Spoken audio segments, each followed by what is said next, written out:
What's going on, Nerd Nation? It's your friendly neighborhood Nerd King, Mac Taylor, back from the dead. I guess if you're discussing the Wrestle Vomit podcast, we obviously had one put out recently, which was our return podcast. It'd been over a year since we'd podcasted about wrestling, which for us, we missed doing. But life things happened. Joe and Amber were not people who podcasted before. Some things came up in their lives, some things came up in my life. Things just weren't lining up, and we had to take some time off of said podcast. But it was something we were itching to do again, and just wanted to make sure if we were going to do it, we did it right. So we're back on track, we're doing these things. The podcast you were about to listen to is actually 2 weeks worth of wrestling with 2 pay-per-views. It's a big podcast, it's a big discussion. Joe and I spent a lot of time talking about a lot of different angles. Hope you guys are ready for all of that. And again, we always go into these things, but, please, like, subscribe, hit the bell notification, comment down below, give us a listen on Spotify. We're going to be all over on fucking everything. Any little bit of support helps us out as we continue down this podcasting road. And I keep talking about wrestling for you guys, because that's one thing, no matter what happens, we're never going to stop talking about professional wrestling. That's just who we are. This is what we do. We just figured we'd make something out of it. So we hope you guys enjoy our discussion of the lead up to Wargames, the lead up to Full Gear, and the fallout of both. So let's get into the pod. Hello and welcome to the Wrestle Vomit podcast, an extension of the Vomit series of podcasts. As always, I'm your host, Mac Taylor, and with the Wrestle Vomit, we just have Joe today. We do not have Amber. All right, so we're going to be talking about 2 weeks worth of wrestling because we had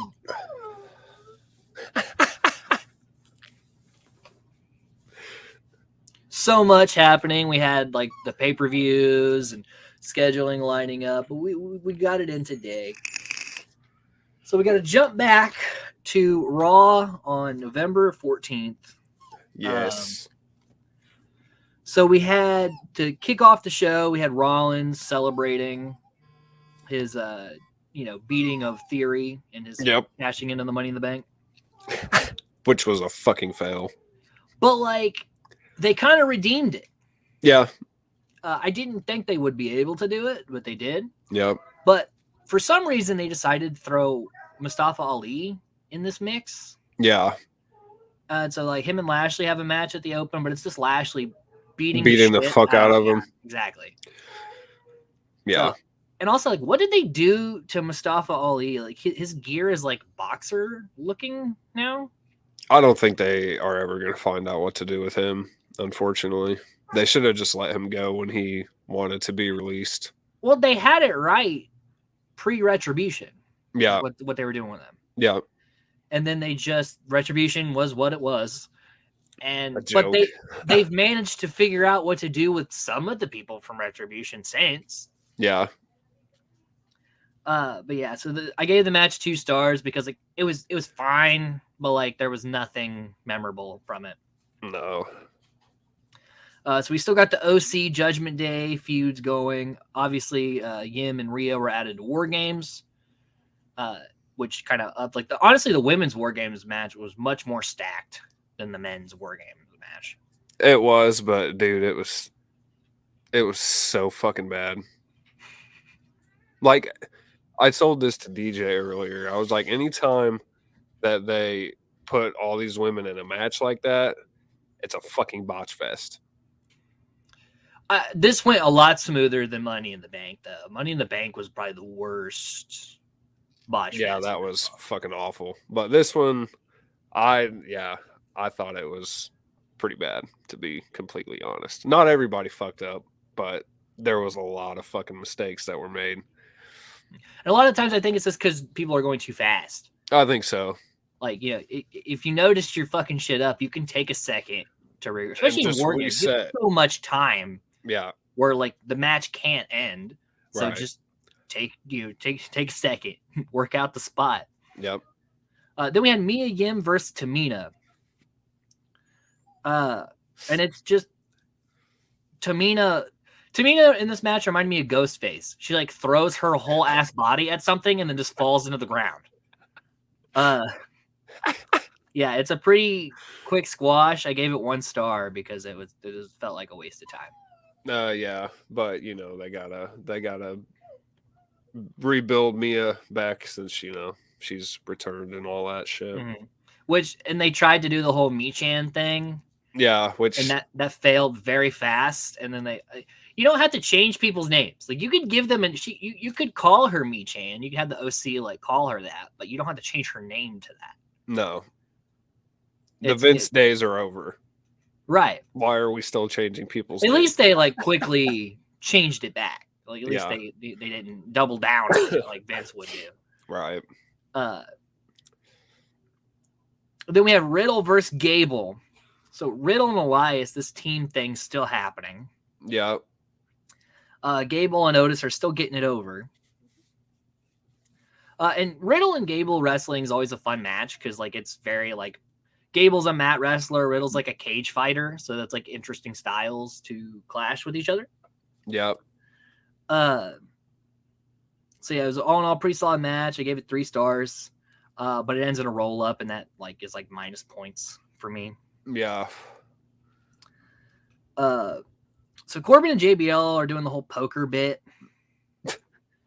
And I don't know. I don't see where this is going. Like I know JBL's like his mentor, but like what's the point? I don't know what the plan is for Corbin. But I don't think they've ever known what the plan was for Corbin. I think Corbin's whole career he's has just been like, we'll throw it at the wall. He's just been in like this like limbo his whole career. Ever since he lost Money in the Bank. Because he had Money in the Bank, he was primed to like go places. Loses the Money in the Bank. Yeah. Does the whole like Commissioner Corbin gimmick. Loses to Roman Reigns for like a year and a half. Yeah. Changes to the King Corbin gimmick. Loses for like a year and a half. Then is like sad spaghetti stained shirt Corbin. Being poor. Then he's happy Corbin, and now he's just Corbin. Yeah, I don't know, man.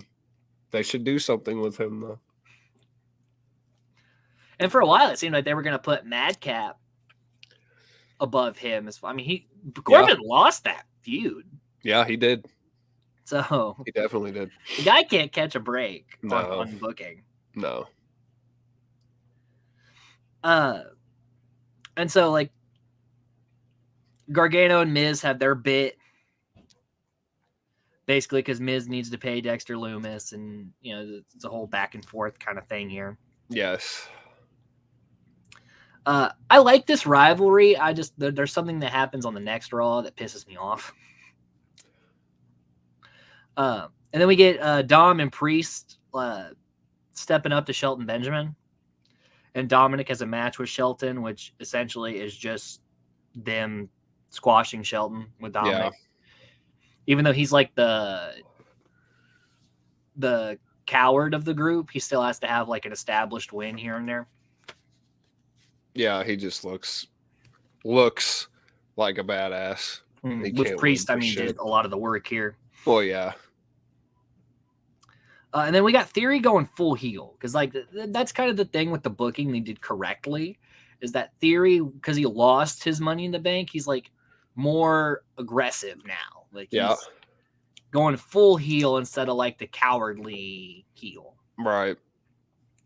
And then they put him in a match with Ziggler, which is Ziggler's one of the best mid-card performers like of the modern era of wrestling. Yep. The guy can really make someone look good. Yeah. Then we get Dana Brooke versus Io Sky. It's pretty bad. I've never been a fan of Dana Brooke. No, she just doesn't. She seems like a nice person, but she has no like wow factor of like for her performance ability. No, I agree. Whereas Io does, but like there's only so much she can do with this match. Yeah. But then speaking of a match I did enjoy, we got Ziggler versus Theory, and they fucking tore the house down. Yep. Honestly, this was my match of the night. Damn. But ironically, they were both wearing camo. Like both their ring gear was camo, which I thought was kind of funny. Yeah. But I mean, there's just some vicious chain wrestling moves. You know, Ziggler has that beautiful DDT where like they go to like suplex him over and he holds on and then he drives the DDT. Yeah, it is a badass move. There was a lot of series of like where you thought Ziggler could get because with the booking with Theory, we didn't know if he was going to get over on Ziggler. But A-Town Down happens. He does it twice. And in Theory, just kind of like just starts beating the shit out of Ziggler after the match. Like he's going like full heel, dude. So great match. Puts Theory over. Gets the message across. I gave it a 3.5 stars. Like this is like how you book something correctly. Yeah. Speaking of something that was booked terribly, we get Corbin versus Tozawa because of the whole poker bit. Tozawa, dude. Yeah. Speaking of someone who will never win a match. No. Well, he did hold the cruiserweight title a few times. Yeah, that was back when he was booked actually like decent a wrestler. Yeah. It was before the 24/7 bit. Yeah. And Tozawa, like he has like a couple of times where he knocks Corbin down, but there was no way he was getting. He ain't getting over Corbin. Yeah, there's no way. I gave it 1 star because it's pointless, but also it followed a really good match, so it made it look even worse. Yeah. So we get Balor versus Rollins for the U.S. title. Yes. This was a good match too. Yes. Both these guys, I mean, this rivalry dates back to the very first Universal title match. Yeah. So these guys have history. They always perform very well together. 2 of the top dogs in the company, man. There was a lot of back and forth, but the story is, you know, Rollins wins, but then Theory comes out and lays Rollins out. So he's still coming for the U.S. title without the briefcase. Yeah. So that was Raw. It wasn't great, but it had 2 pretty damn good matches there toward the end. So not a complete waste of time. Nope. Then we had an NXT from the 15th, and we start out with the NXT title on the line. Von Wagner versus Braun Breaker. 2 bigger dudes. Yeah. But there was some good storytelling here. Robert Stone, who still has a job, which is pretty impressive, kind of like takes a couple of hits early on to keep Wagner from getting the early loss. Breaker does a beautiful Frankensteiner in this match. Yeah. A lot of power moves from both of them because that's the thing. They're both like Huge power wrestlers. So Breaker has to kind of rely on speed in this match, which is nice to see him have to go out of the comfort zone. He does an FU at some point, so I guess everyone's doing John Cena's bit now. No, good God. But the spear gets the win for Breaker. Breaker's had, I mean, there was a brief time where Ziggler took the title off of him for like a pay-per-view. But other than that, he's pretty much been NXT champion for over a year. That's pretty impressive. But I mean, they don't really have. I mean, they've got people, but. Mm-hmm. But I understand what they're doing. They're building Braun to eventually go to the main roster and be like a force. Kind of what they were going to do with Cross before they completely fucked that booking up. Yeah. Yep. So hopefully he has better luck in the Triple H regime. I think he will. So JD McDonough, which, you know, Jordan Devlin, he wants Breaker again, which he's had like 2 title shots. Damn. Hasn't won them. The last one he had was a triple threat with Ilya Dragunov. Damn, I bet. It was a pretty good match. I bet that shit was good. And then we had Starks going full heel. She turned on Nikita Lyons. Uh-oh. So but like, it makes sense for her to go heel. She's been in a lot of like throwaway teams and kind of been like she works better as a heel, as like the dominant physical, you know, kind of like the Shayna Baszler of the division in a way. Yeah, I can see it for sure. Because she's like, you know, the workhorse ready for the spotlight. She's not an Instagram model. No. She kind of stumbles through the promo, but I kind of think she has a speech impediment. It sounds like she might have a little bit of like a lisp or something. I've noticed that. So, but like, it's not her fault, but maybe give her a mouthpiece. Yeah. Because when she's doing these like screamy, shouty promos, it kind of depletes it a little bit when you're stumbling through your sentences. But like the points were there, her wrestling abilities there, but getting someone like if Vicky was still with the company, that would have been perfect. Yeah.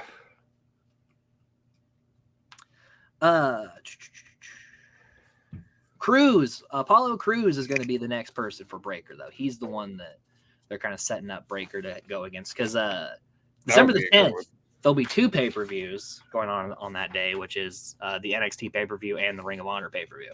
Oh, well, I know which one I'm watching. Well, I think the Ring of Honor pay-per-view takes place like 4 o'clock in the afternoon. Yeah, it's like 4. Comes on at 4. So depending on what time NXT pay-per-view is, they might line up, but at the NXT one you could just watch after Final Battle's over. Yeah. So and speaking of people coming back, Veer Meehan is back. Veer, but he's in a tag team with this guy named Sunga. So their tag team name is Indus Sheer. Oh yeah, is it the same guy that came in with him when they debuted in NXT? No, that was Shanky. No, I don't it was think somebody else. Hold on. It was when because I've been in and out of NXT, so it's kind of hard to tell. Yeah, but it was what's his name? I forget what he went by in NXT, but Stokely brought them in. I think I know who you're talking about. It was Veer and I can't remember the other dude's name. Let's see here. But they were supposed to build them up to be like... Yeah, they first debuted in 2018 against Birch and Lorcan. Yeah. So, yeah. So they've teamed before. So it is the same guy? I believe so. Okay. Guy's name's Sangha. He might have a different name because, you know, I like to... Well, yeah, they like to change names. It looks like... Because him and Veer teamed up in 2018. Faced the Profits. Man, that was a long time ago. Yeah, Profits. The UE. Yeah. And then... Made their television debut 2020. Might have been the same. It's hard to tell. The article is not super specific. Yeah, it's. But they have a very long squash match, by the way. Like it went on a little too long. Did it? Where it's like, we get it. You beat the hell out of these guys. Send them to the back. They can only take so much, you know. And their finisher is just both these guys hit the ropes, run full speed into the guy in the middle of the ring. So they're just like a sandwich. Yeah. That's kind of lame. Yeah. That's a lame ass finisher. But they're calling out the Creed brothers. So it's setting up to be the Creed Bros versus Indus Sheer. Then we get JD McDonough versus Apollo Crews. Winner will get Braun Breaker. This match was great. Jordan Devlin is so smooth. Yeah, he's awesome, dude. I do miss watching him for sure. And Crews, you know, he did not have good luck in the main roster. No. Because like the whole gimmick with Commander Aziz could have worked if they made it legitimate, but like as soon as he won the title, they immediately started jobbing him out to Shinsuke Nakamura. Yep. So, but the guy can wrestle. Crews is fucking awesome. He really is. These guys tore it up.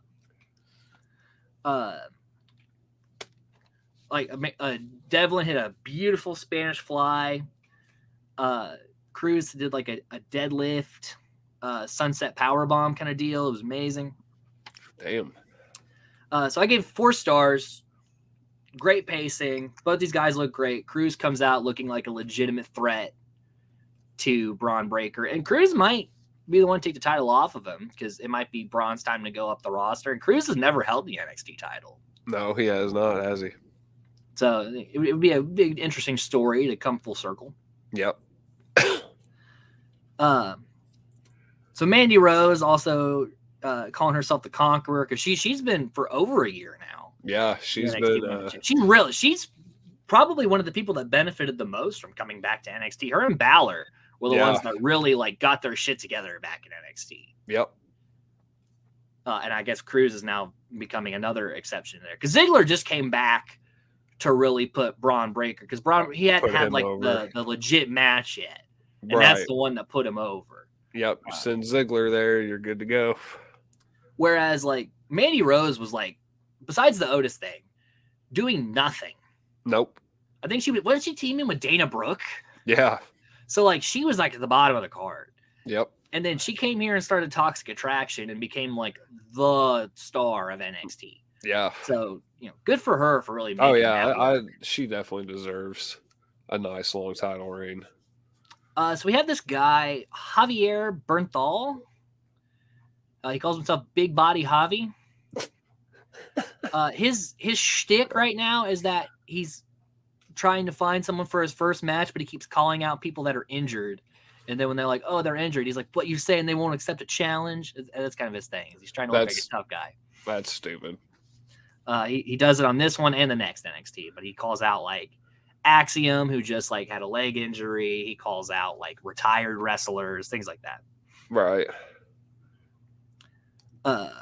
He calls out like Gallus, who hasn't been there in forever. Jeez. So we have a contract signing between Carmelo Hayes and Wes Lee for their upcoming North American title match. Booker T mediates it. Booker. It's an interesting dynamic. Booker T kind of keeps the pace, but also like the Booker has never been one to like go on script. He just starts saying shit. Yeah. And you just go with it. And that's kind of what, at the end of this, what it was. It was like Booker T was just talking and we slowly just kind of pull out. Yes. Sometimes you have to pull out. Sometimes you gotta. Sometimes you just, keep yourself in the words of wisdom. So Odyssey Jones is back. And he's with Malik Blade and Idris Anafi. Do you know any of these names? I remember Odyssey. So Blade and Anafi are like a new tag team in NXT. They're pretty good. Yeah. They remind me of like Cedric Alexander and Caprice Coleman back in Ring of Honor. Oh, okay. They have like the real fast paced moveset kind of deal. Don't really know what their plans are with Jones, because just throwing him with these two guys, it just seems random. And because he got injured like right around the time 2.0 was taken off, and it seems like they haven't had a single plan for him. Yeah, because he won that breakout tournament and shit, right? He was in the finals. Carmelo Hayes won the tournament. That's right. Because he got the North American title shot because of that, and actually held it for quite some time. But Jones was looking like he was going to be like a big deal. But a lot of the guys from the breakout tournament really got screwed by what was happening with 2.0. Yep. Because if you knew 2.0 is around the corner, why did we have this breakout tournament? Why did we just bring everybody in? It's kind of pointless to do it at that time. So we have Brooks and Jensen versus Schism. The match is all right, but like there's this like thing between two of the girls with Brooks and Jensen, and that's what cost them the match. And I since I just now started like really like paying attention, I didn't really remember how this started, and I got confused. I mean, ultimately, this is just giving Schism another win because they're on their rise and they're really starting to get over. And I think this could be a really big deal for NXT having this group. It could be. So you got Gibson and fucking Drake. Really, everyone, and you got Ava Raine. Ava Raine.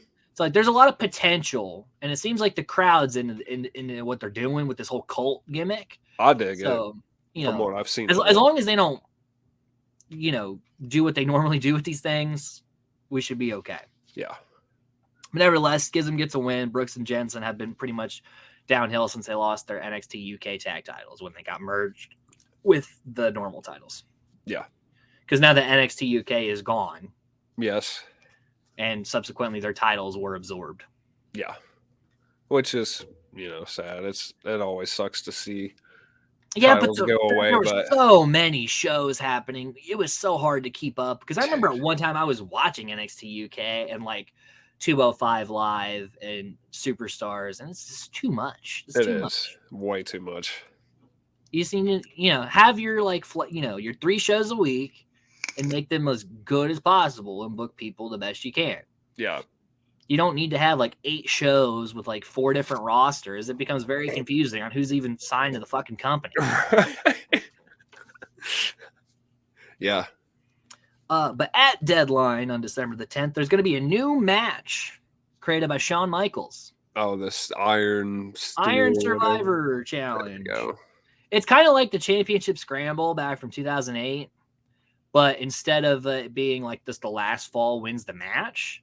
It's you get each fall you get like a point, and if you get pinned, you're like in a penalty box for like so many seconds.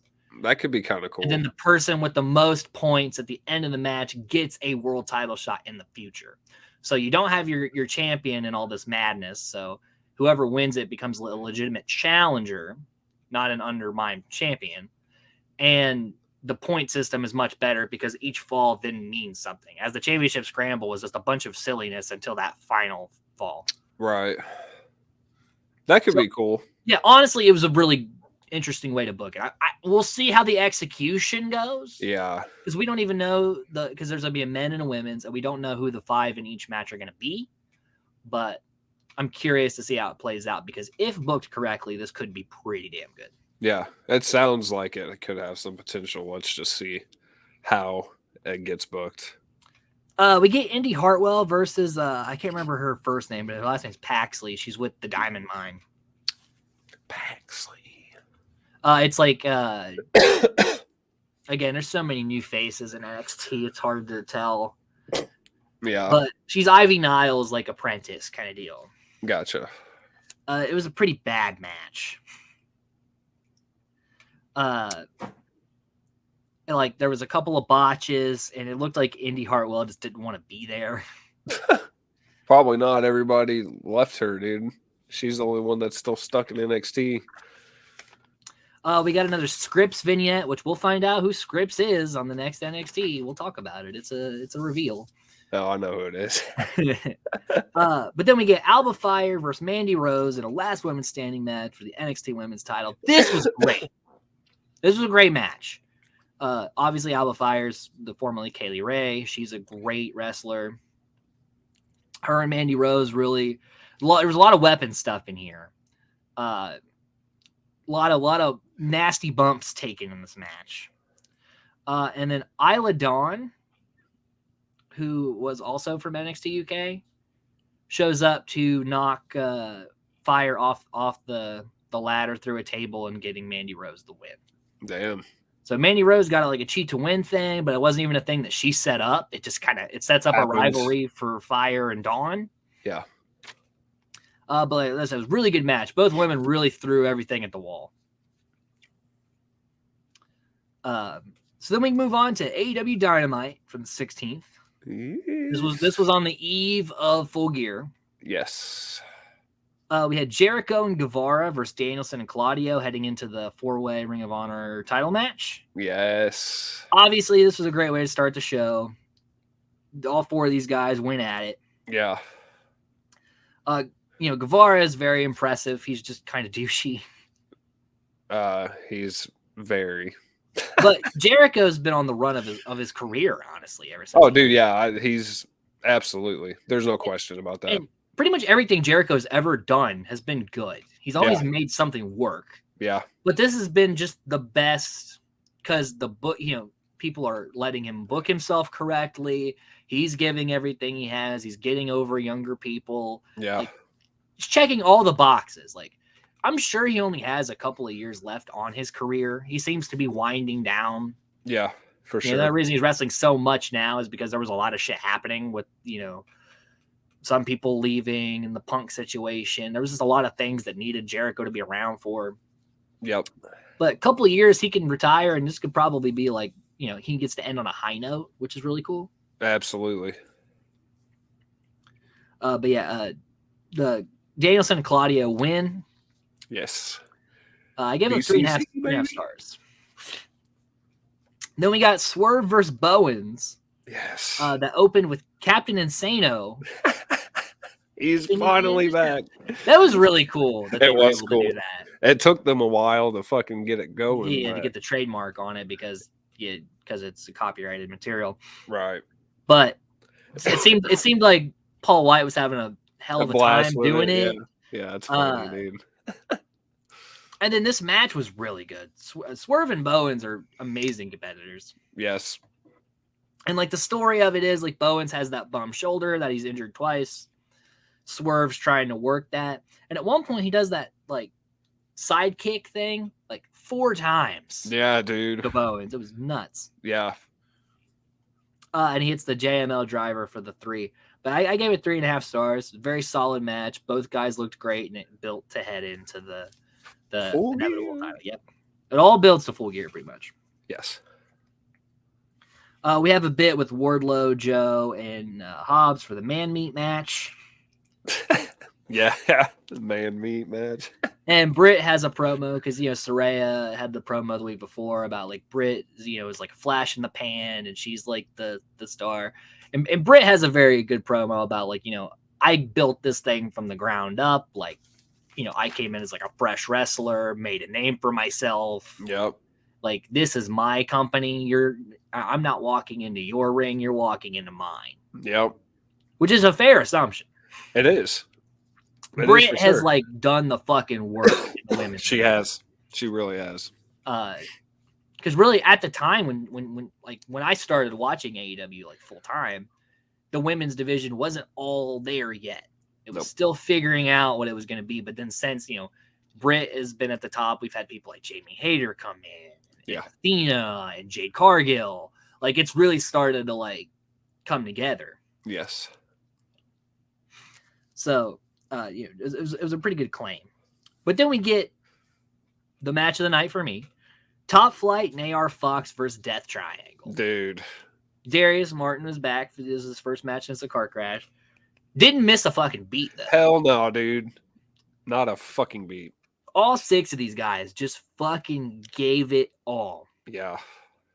Like, and Dante did the Osprey run-up, which was really cool.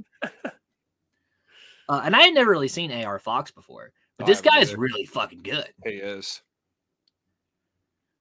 But yeah, there was this both these teams. It was a big spot fest. I mean, you get the Lucha Bros. Obviously, Phoenix is gonna do crazy dives. Pac is probably one of the most underrated professional wrestlers. Oh, dude, hands down. Because the guy just gives like a 5-star performance every time. Yeah, he really does. So I gave that match 4 stars. It was fucking great, but it was kind of short because we're on TV time. Right. Oh yeah, the thing that Dante did, because Dante is so fucking impressive. Yes. Because he's 21 years old. And he's gonna have a bright future out of him. He's a future world champion, absolutely. No doubt. Because if he's doing this just a few years into his career, you can only imagine what he can do when he gets that, like, those more years of experience. Yeah. He's going to be insane, dude. At one point, he leapt over Darius, and he just, from the ground, jumped over 2 people, landed behind Phoenix, and then grabbed him for the suit. I was like, what the fuck? He's a fucking freak, dude. Dante's nuts. But obviously, Death Triangle gets the win. They're heading into their title defense at Full Gear. And Death Triangle's been on probably the run of like their careers in AEW. Yep. We got Ethan Page versus Bandito in the world title tournament. Another freak of nature. Bandito. I love Bandito, man. He's so fast. That's what's so impressive. He does all the top rope moves, but he's so quick. Yeah. It's like a literal bullet. Yeah. I'm so glad they gave him a contract. But I think Page going over was the right move. He's been on a hot streak lately. Bandito looked impressive, but it's only like his second match in AEW. He has plenty of room to go from here. Yep. So then we get Toni Storm versus Anna JAS. This match wasn't that great.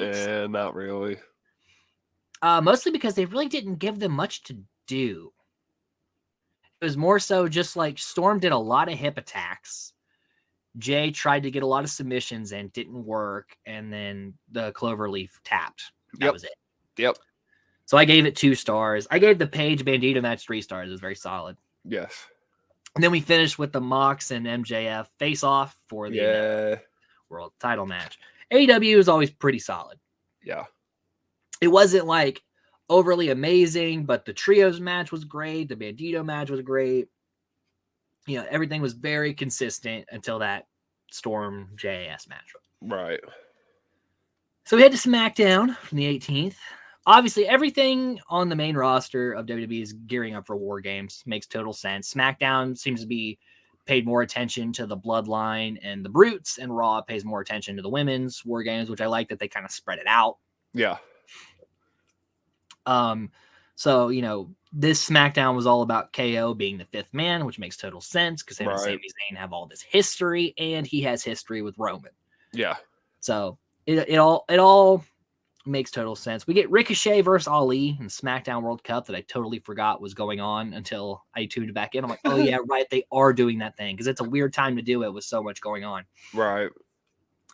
And the whole gimmick here is that Ali's injured from Lashley, but he's valiantly fighting Ricochet, but Ricochet gets the win. It's a weird thing to have two like fast cruiserweight guys with this being the story of the match. Right.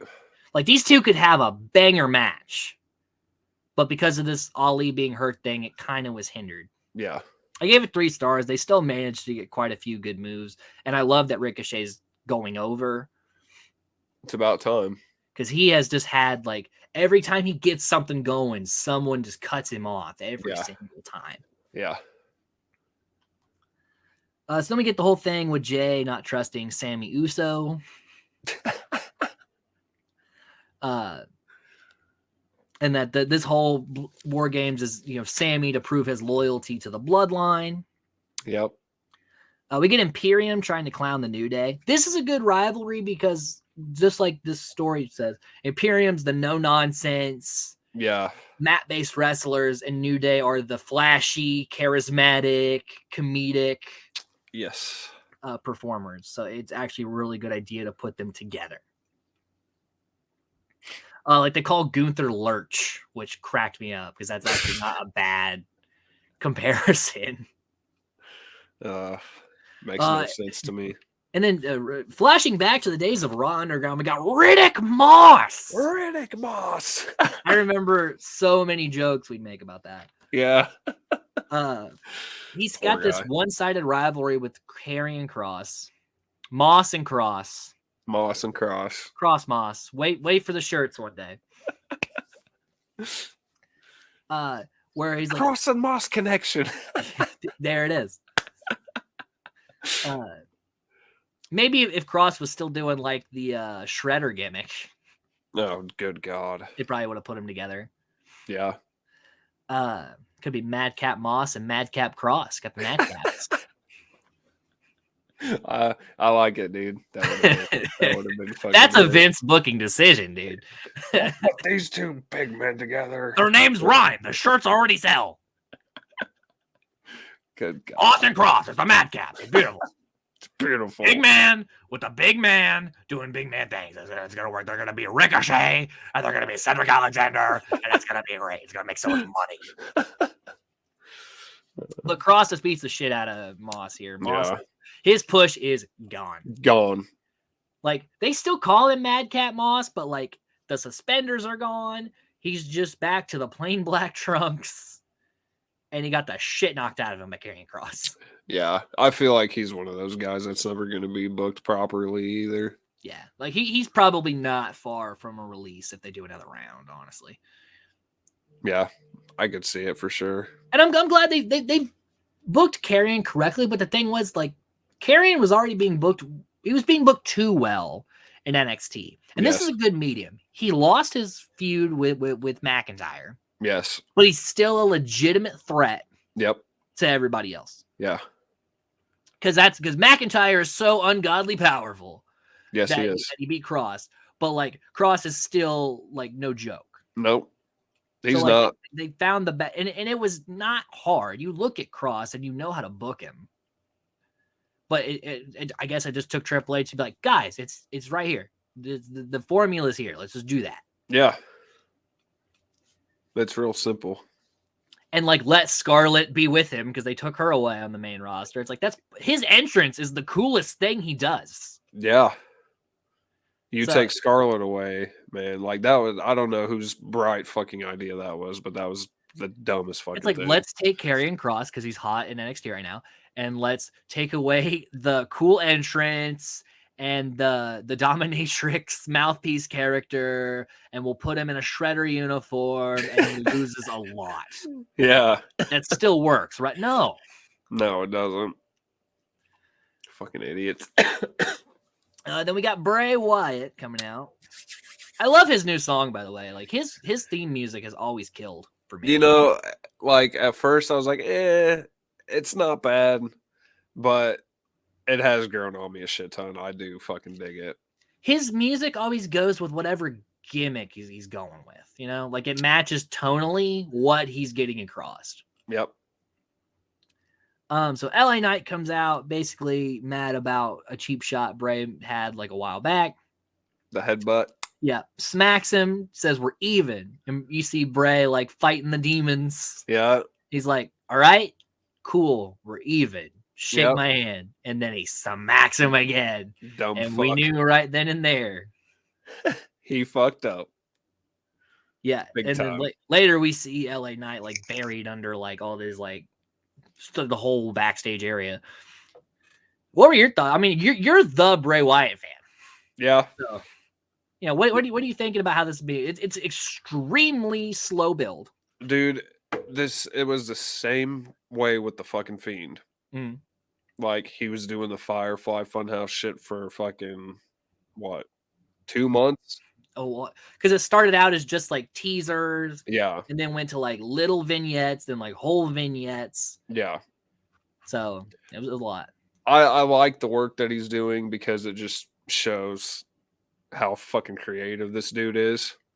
And he's obviously got that twisted, demented shit, which I fucking love. But I'm ready to see him fucking get back in the goddamn ring. Yes. Like, but then that's the thing about his builds. It takes him a while to get to a point where he has a feud to wrestle. Yeah. But obviously, LA Knight makes total sense. But see, I'm trying to figure out why they're using Knight as opposed to like. Well, Knight's a great talker. He is. That's part of it. He's in great shape. He's good in the ring. Yeah. Really, Knight's a future main eventer. I think so too. Yeah, he has been. That's why that whole like Max Dupree thing. Yeah, he did his best with it, but like the guy's not just a mouthpiece. He's a fucking superstar. Yeah, he's really good. He is. So I think that I don't know if they're trying to add Knight to the group, like have Bray beat him and then he joins up with Bray and then later breaks out and does his own thing, or if that he's just a good first opponent for whatever Bray's got going on. See, I have like read that he could possibly be joining this group.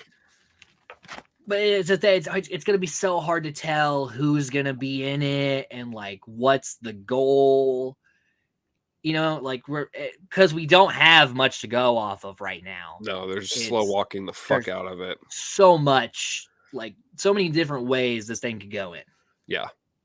But it's just so good to have him back. Yes. I did. Bray missed him, he knows how to build anticipation. Like, yeah. He'll make you wait, but like you're in. Yeah. He definitely knows how to pull everybody in. That's for goddamn sure. So we get Baszler versus Shotzi, which is just Baszler beating the shit out of Shotzi until she gets a roll up. Yeah. Stupid. I don't think anyone ever thought Shotzi had a chance in hell of beating Ronda Rousey. No. Not with how this is being booked. It would have been nice, but we all know better. Shotzi has had a pretty lackluster run on the main roster. I feel the same, yeah. Which sucks because she's good. And she was just getting going in NXT. That's the thing. Yeah. She was just getting it together. And then like her and Knox had a good team. Yep. In NXT. Yep. And they just threw it on the main roster, got rid of Knox. Yeah. Took away her last name. Yep. And then jobbed her out. Yep. I don't get it. Again, but Vince was in charge of shit at that time too, so that explains it. Then we got Imperium versus the New Day and Braun Strowman, which was a weird choice, but they're building to Braun and Gunther for the IC title. I can see that. And it's it's the only time that Walter is smaller than someone. Yeah. Because 9 times out of 10, the guy is a fucking brick shithouse. He really is. Even with all the weight loss. Which he did lose a shit ton. A lot of weight. It was it's an incredible amount of weight. Yeah. Because it was only 2 months? Yeah. and he shed had to be 50 pounds. I would say around there, dude. It's like, Because he kind of had a gut on him when he was in NXT. and he had the bigger chest and stuff. Yep. Where it wasn't super tight muscle, but he was just a solid mass of man. Yes. But now he's very slim. Yeah. But he's in great shape. Great shape.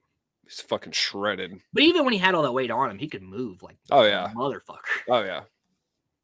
But yeah, it's the only time that you'll see him have to back away from someone. Yeah. And that's kind of the match. It's New Day selling Imperium, and then Braun comes in and wrecks everybody. Yeah. They hit the midnight hour and get the pinfall over. Because I forget it's Ludwig Kaiser and something Vinci? Giovanni Vinci? Giovanni Vinci. Don't know why they couldn't have got their names back. Yeah, I don't know either. Even if you really are just set on Walter being Gunther, that's fine. You could still have Fabian and fucking Marcel Bartel. Yeah, you can still have that. Yeah, because they changed someone in Legado del Fantasma. Really? Yeah, because they let Walking Wild keep his name, but Mendoza. Oh, they changed Mendoza's name. Fuck, I can't even remember now. Yeah, I couldn't tell you. But it's a more complicated name. Yeah, Mendoza's not a hard name to say. No. But also, you let Joaquin Wild keep his. You let Santos Escobar keep his. But you're going to change. But you're going to change Mendoza. It's Mendoza's weird. name. Yeah, that's odd. So we get the main event: Butch versus Sami Zayn in the SmackDown World Cup. This is essentially just a vehicle to lead toward Wargames. Right. Jay kind of gets in the way. Bitter end. Butch wins here. Yes. And there's the big brawl with everybody at the end where KO actually does get a stunner on Roman. Yeah. Fuck you, bud. And then we head to Rampage. Rampage. From the 18th. And we start out with Starks versus Archer, which this match was delayed because Starks legitimately got injured for a second. Yeah. And yes, Starks, I get this whole thing where the tournament is he's hurt, but he's still winning his way to the end. I don't agree with the end of this tournament, but I understand the booking up until then. Yeah. It was a decent match. It was mostly just Starks trying to shut down Archer because he's such a big motherfucker. Yeah. But Starks gets the win with the spear, and it was even one of those things where it's Archer kicked out at the 3.5. It's he got pinned, but he was still right there, ready to go. Yeah.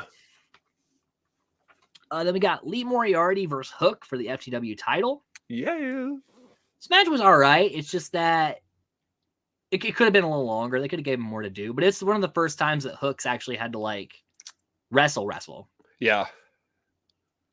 So it makes Hook look really good. Yes. But I'm looking forward to Hook having more actual, he's got to wrestle 5, 8, 10 minutes, start building it up. Yeah. Because right now he's had so many short matches. It's almost doing the opposite of legitimizing him. Yes, I agree. He does need to have longer matches, I think. And with some threats, which not that Moriarty's not. It's just that they didn't give him a lot in the match. Right. Same thing with the Cool Hand Luke. Yeah. They didn't give him enough time. Nope. Put him in with a guy like a guy like Roosh, or a guy some of these mid-card guys who can really go. Yeah. And let that happen. Yeah. Because Hook could stand to learn from these vets that we have. I think so, for sure. Put him in with a guy like Claudio. Oh man, that'd be fucking sweet, wouldn't it? Because then you don't have the power advantage. Actually, what do you do now? I like the Hook versus fucking Roosh idea, man. Well, you're such a big Roosh that motherfucker is such a badass, dude. So then we're building 10 not wanting to team with Johnny against Roosh and Jose the assistant. Sad. This builds to the next Rampage, which we'll talk about. Yes. Then we get Athena just beating the hell out of Madison Rayne. We're getting a heel turn for Athena. Yeah. Building her getting a Ring of Honor women's title shot against Mercedes Martinez. I'm very down for this. Fuck yeah, dude. That match is going to be awesome. Glad Athena's finally getting something to do because I know like after she debuted, she kind of got lost in the shuffle with Statlander and the TBS title. Like it's time for her to, in the Ring of Honor title is just a fine way for her to get things going. Yeah, I agree. I'm excited for that. Martinez had it for a while, but she's also, I think she was injured like right after. I think so, yeah. So, but then we got Kingston and Ortiz versus Konosuke Takeshita and Akiyama, who is like a legend in Japan and also the trainer of Takeshita.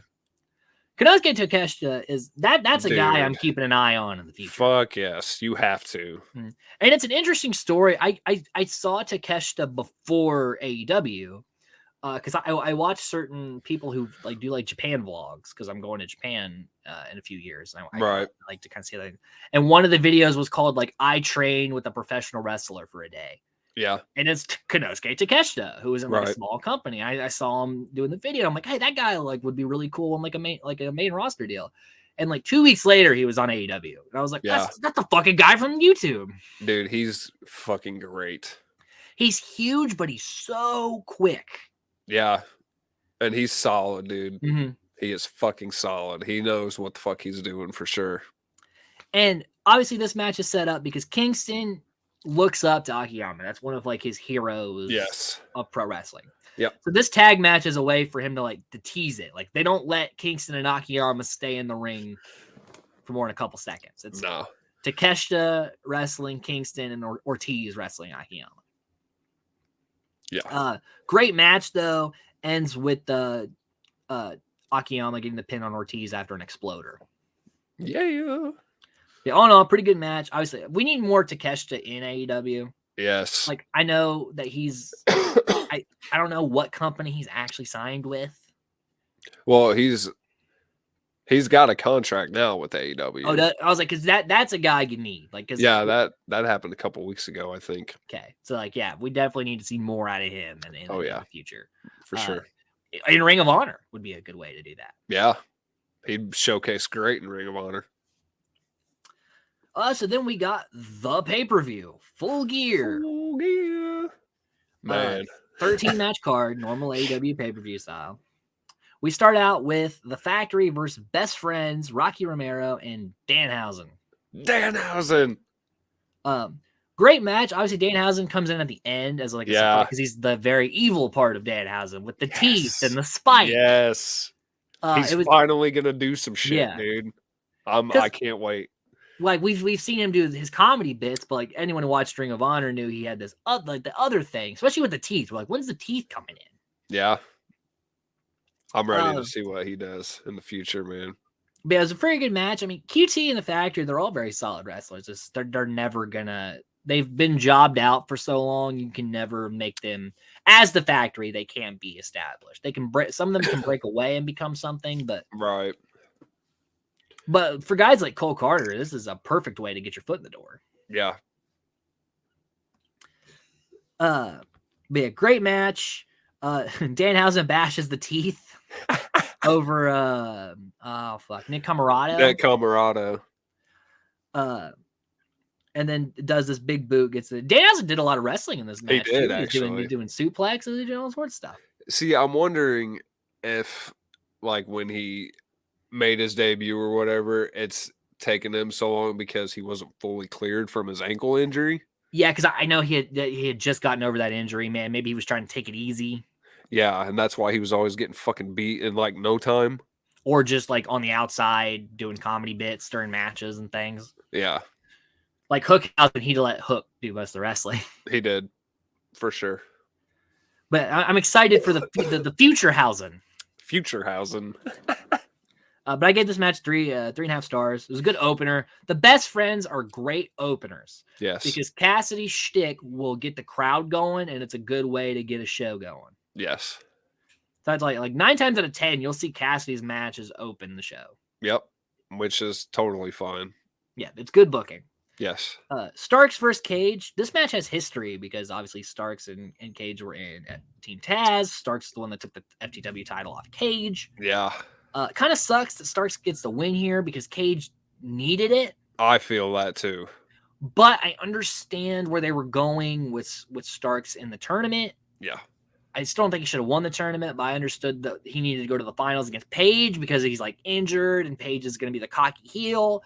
It made sense for booking wise, but it sucked for Cage because I thought he deserved more. Yeah, I agree. Solid match though. These two know how. Oh yeah, it was great. They've wrestled each other many times. Yeah. Then we got the dream match of Eddie Kingston. We got Kingston versus Jun Akiyama. I mean, this is a basic Kingston match and a Japan match. There's a lot of chops. Yes. A lot of forearms.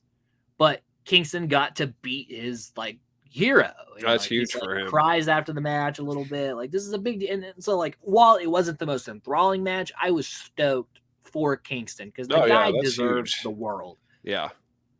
He really does.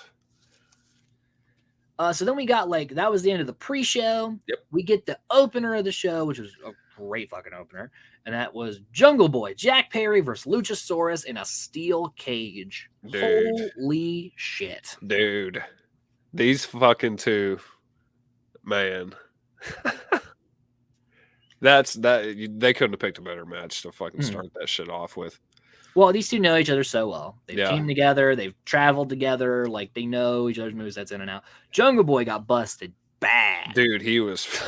yeah, man. He was bleeding like a motherfucker. Yes, he was.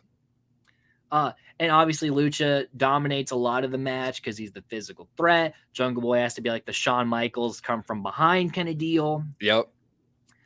Like, at one point, he gets, like, choke slammed on a chair, and the chair, like, basically exploded. Yeah. I've never seen a chair come apart like that. God. Jungle Boy did a nice step-up Canadian Destroyer off the chair before Fuck that. yeah. Hits the kill switch on Luchasaurus. On the fuck chair. You. Yep. Did a beautiful sliced bread off the top rope. Yeah. Luchasaurus did his headbutt, which sounds like one of the most painful headbutts in pro wrestling because of the mask. It echoes, man. Jungle Boy pile drived Luchasaurus, which was very impressive. Yeah.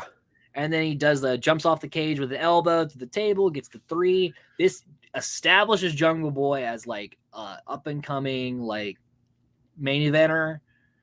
Gives his rivalry with Christian, like I'm assuming that's the next step. Yeah, I think so. Christian, if Christian's injury is healed by that point. Yep. And beating Luchasaurus was a great first step in the singles career of Jack Perry. Yep. I agree. Gave it 4.5 stars. That was a banger opening of the show. Fuck yeah, dude. But it was followed by another amazing match. Death Triangle versus the Elite. Match number 1 of the 7 series. Yeah, Trios tag titles were on the line. The Elite got fucked by CM Punk, but they're back. They got a Carry On My Wayward Son as their theme music now. Yep. And these are 6 of probably the best professional wrestlers today. Absolutely. There's no question, dude. And they all fucking brought it. Yes. Kenny's just, man, like, it's hard to pick any single one of them to, like, showcase a match like that. But, dude, Kenny, that dude is just on a whole nother fucking level, man. You don't get the nickname Best Bout Machine for no reason. No, like, the you guy really is don't. He's a legend. He is. He's so good, dude. In fact, like, before AEW, he was such a legend. He was one of the only names you'd hear from, like, other New companies Japan. that weren't WWE. Like, you were like, oh, this Kenny Omega guy is doing some shit, though. Yeah. Yeah. And the Bucks are amazing. Yep. Nick is one of the most impressive with the things he can pull off. Same thing with Phoenix with the things he can pull off. Yeah. Matt and Penna are very consistent and very, like, the Lucha Bros and Bucks go way back with their rivalry since the start of AEW. They always put on a fucking 5-star match every time. And Pac and Omega had that great triple threat match with Orange Cassidy way back at Revolution 2021. It was this year. It was earlier this year. Was it this year? I thought it was I last think so.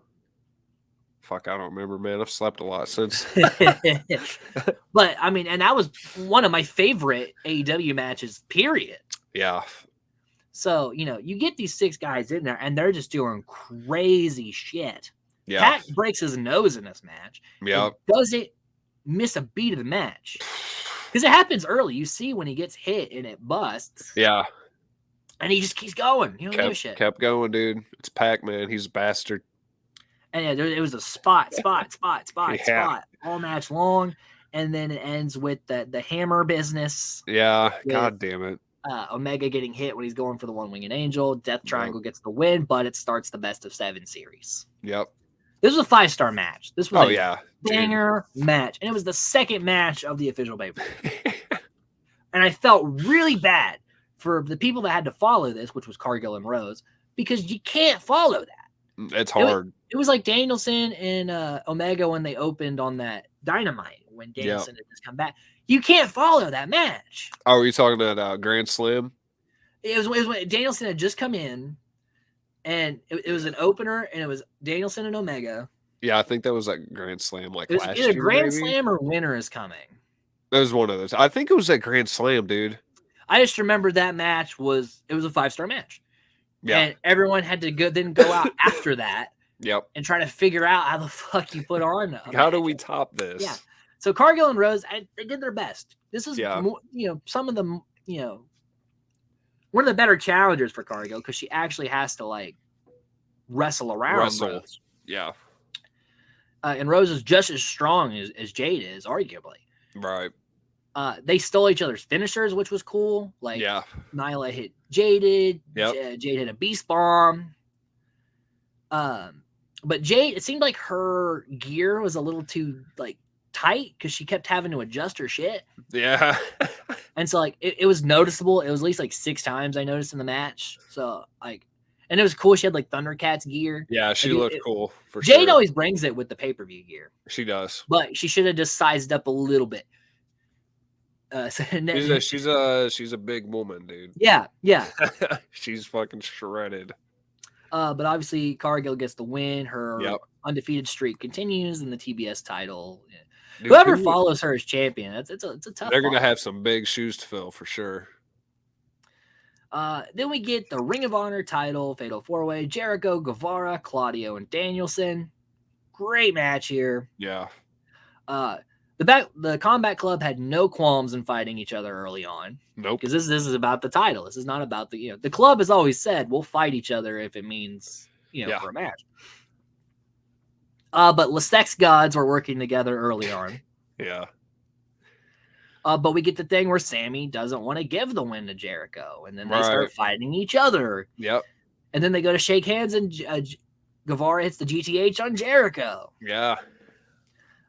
Guevara hit a beautiful shooting star press in this match. Yeah.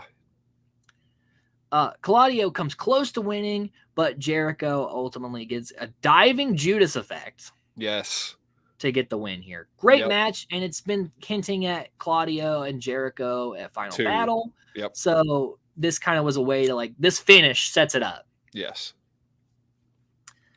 I gave it 4 stars. It was a pretty damn good match. It was a good match. So then we had the match that everyone was talking about, and that heading into this, which was Britt Baker versus Saraya. Saraya's first match in over 1,700 days, 5 years. 5 fucking years. And yes, was there ring rust? Sure.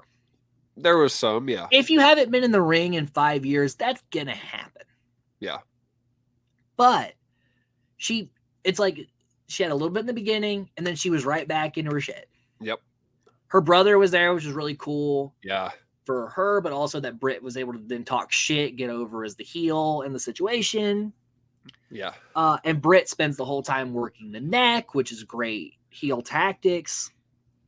But Saraya ultimately gets the win after 2 hammer DDTs. Good moment for her and for professional wrestling and the women's division in general. Yep. Gave it 3 stars, though. Was it anything spectacular? No, I think the match itself happening was bigger than the contents within. I agree.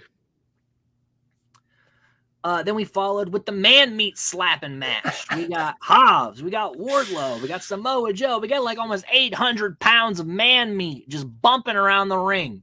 Yeah.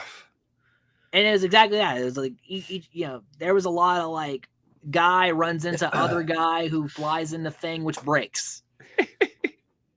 Yeah. But Wardlow all of a sudden thought he was a cruiserweight. Just he hit Whisper in the Wind, which I call Whisper in the Wardlow.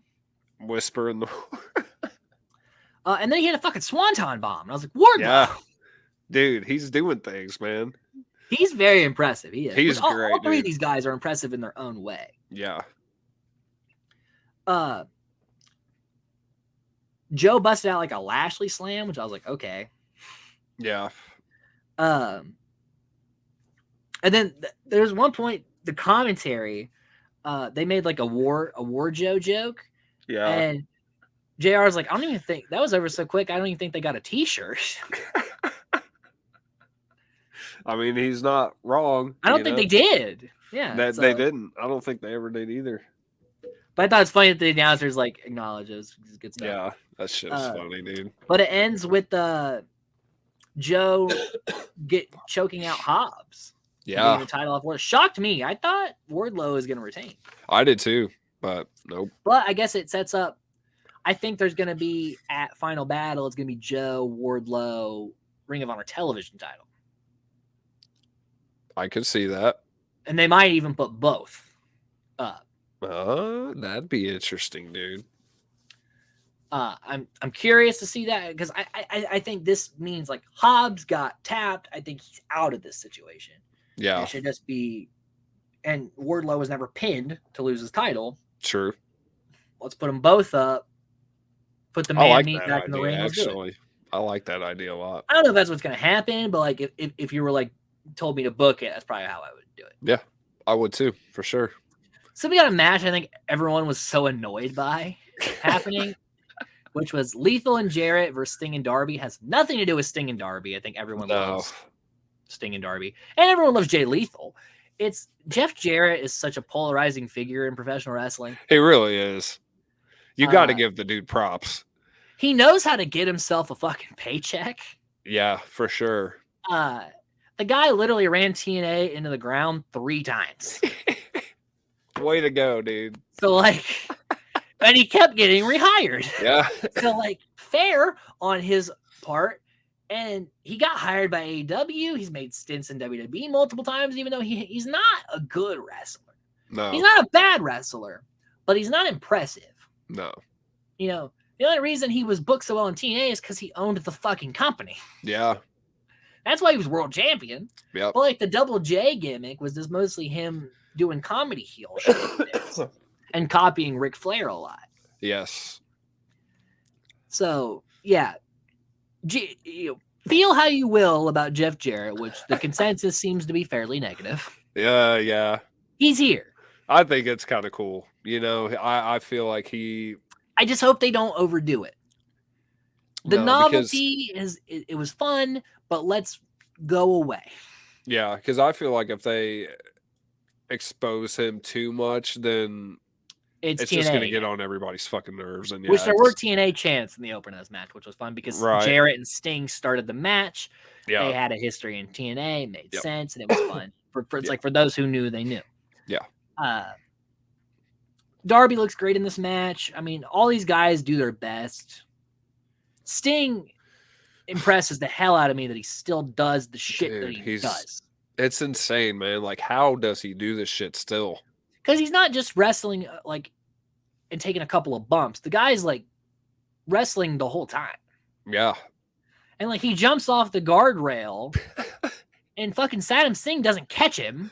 No. And he just bolts into the ground. And then we're like, oh shit, is Sting going to be like wheeled out? Because we were all like, oh God, no. Yeah. And in the next frame, he's like, woo! And you're like, what the fuck? God loves Sting, dude. But it's like, Saddam Singh, you could catch Darby, who's like a speeding bullet, but you can't catch a 62-year-old man. Like, for the love of fuck. Your one job is to catch people and to throw people around. And You can't Sting catch is Sting. the one we don't want you to fuck up. All right, come on, dummy. Which I've watched it a couple of times. Sting, he went high. Like, they underestimated where he was going to land there. But, like, Saddam Singh he's so big and strong, supposedly. He should have been able to, like, pull him over. Yeah. But he failed. you fucking I don't failed, dude. fully blame him, but it's like, again, please don't hurt Sting. Right, we don't have that much longer left with Sting, and he does great. We were surprised we still got him today. Yeah. Let's keep him going as long as we possibly can. But ultimately, Sting does a Scorpion death drop as Lethal's trying to hit the lethal injection and gets the win. They also death drop, coffin drop Singh, which is cool. Yes. It was a decent match. I gave it 3 stars. It was better than I thought it was going to be. Yeah. It was less Jarrett than I thought there was going to be. Like, he pretty much... Fuck yeah, I was surprised. He took a couple bumps and then, like, hit Darby with the guitar and he was coming for a coffin drop, but that was about it. Yeah. So I'm okay with that. I'm cool with it. If he stays the fuck out of the way and knows when his shtick is going to work, do it. Yeah. But every time I'm having a good promo, don't just throw in your slap nuts shit. Listen, slap nuts. So funny though, man. I mean, that's a iconic saying. It is. Because it's so old. So then we get arguably what could be the second best match of the night. Tony Storm and Jamie Hayter. Man. Great fucking match. Dude. Hayter is... Both of them. Fuck. Storm, like, busted her mouth open Yeah. and was still just going crazy. It's fucking bleeding everywhere. There was at least 4 different points where we thought the match was done. Yep. And it wasn't. And it's hard to fool us on near falls these days. Yeah. But there were 4 points. I was like, that is it. And it wasn't. And we were like, what the fuck? Yeah. Yeah. And Hayter gets the win here. And they even do, like, some really good wrestling shenanigans. You get Rebel coming out and doing some shit. You get Britt coming out. And it's like nothing is working. So Storm looks amazing. Yes. That none of this shit is holding her down. But Hayter goes over here. Hayter becomes the new women's champion. And I think it's right on time. I think this was the time to do it. Yes. I agree. She's going to be a great champion, man. 100%. I still feel like Britt's going to do something, though, at some point. They've already started building it. I think it's going to be Britt's jealous. Yep. But that match is going to be Britt and Hayter, it's going to fucking banger. Yeah, for sure. So yeah, I get 4.5 stars. I thought it was very good. Like, I expected it to be good. But this was really good. Both these women fucking brought it. And like this should be like the gold standard for what women's wrestling is today. Like they went out there and put a banger match on. Yeah. It was awesome. I think they're finally doing right by their women's division now. They let them just go out there, throw it all at the wall. Which they need to. Because they've got a lot of fucking great talent. A lot of it now. Then we got the Acclaim versus Swerve and the Glory. This was a great match. It followed a really good match and was before the match that everyone was waiting for. Yeah. So this would probably have been most people, Lethal on Jarrett and stuff probably would have been everyone's piss break match. But, yeah. Let's be real here. But like, this is a bad spot for them to have. But also, like, this rivalry is finishing. Yeah. So it made sense that it wasn't like a featured part of the card. But all 4 guys put it all out there. They're all 4 great wrestlers. The Acclaimed is so fucking over right now. Oh, yeah, dude. Red hot with this whole scissor gimmick. Yeah. It's and insane, the daddy dude. ass stuff. Like, it's fucking... It's gold. Count how many scissor signs are in the crowd. Dude, there's so many. Fucking over. So fucking and the many. foam fingers now with it. Like, Yes. they got the shit locked down. Yeah. They know what's up, dude. And on top of it, they're just really good wrestlers. Yes. And Swerve in Our Glory is no joke. Keith Lee, we've been fans of since the beginning days in NXT. Yeah. Swerve again, beginning days of like 205 Live. We've been like, this guy's fucking great. Yeah. So yeah, they went out there, they put it all on the line. Swerve goes to cheat. Lee stops him, smacks Lee. Lee dips, and Swerve gets put away by the Acclaimed. Great match. Great match. But then we got the main event. And this is actually probably going to go down as like a historic point of wrestling if this is booked correctly. If Jon Moxley, MJF, AEW title, Moxley's been the workhorse champion. He really did a lot of work with the belt. Yes. MJF has been like the AEW homegrown future heel, can lead professional wrestling. Yeah.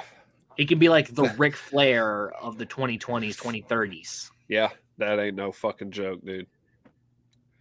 They put it all out there. MJF takes a lot of abuse from Mox early on. Mox, because he tries to trade shots, and that's the one thing you don't want to do. With Mox, no.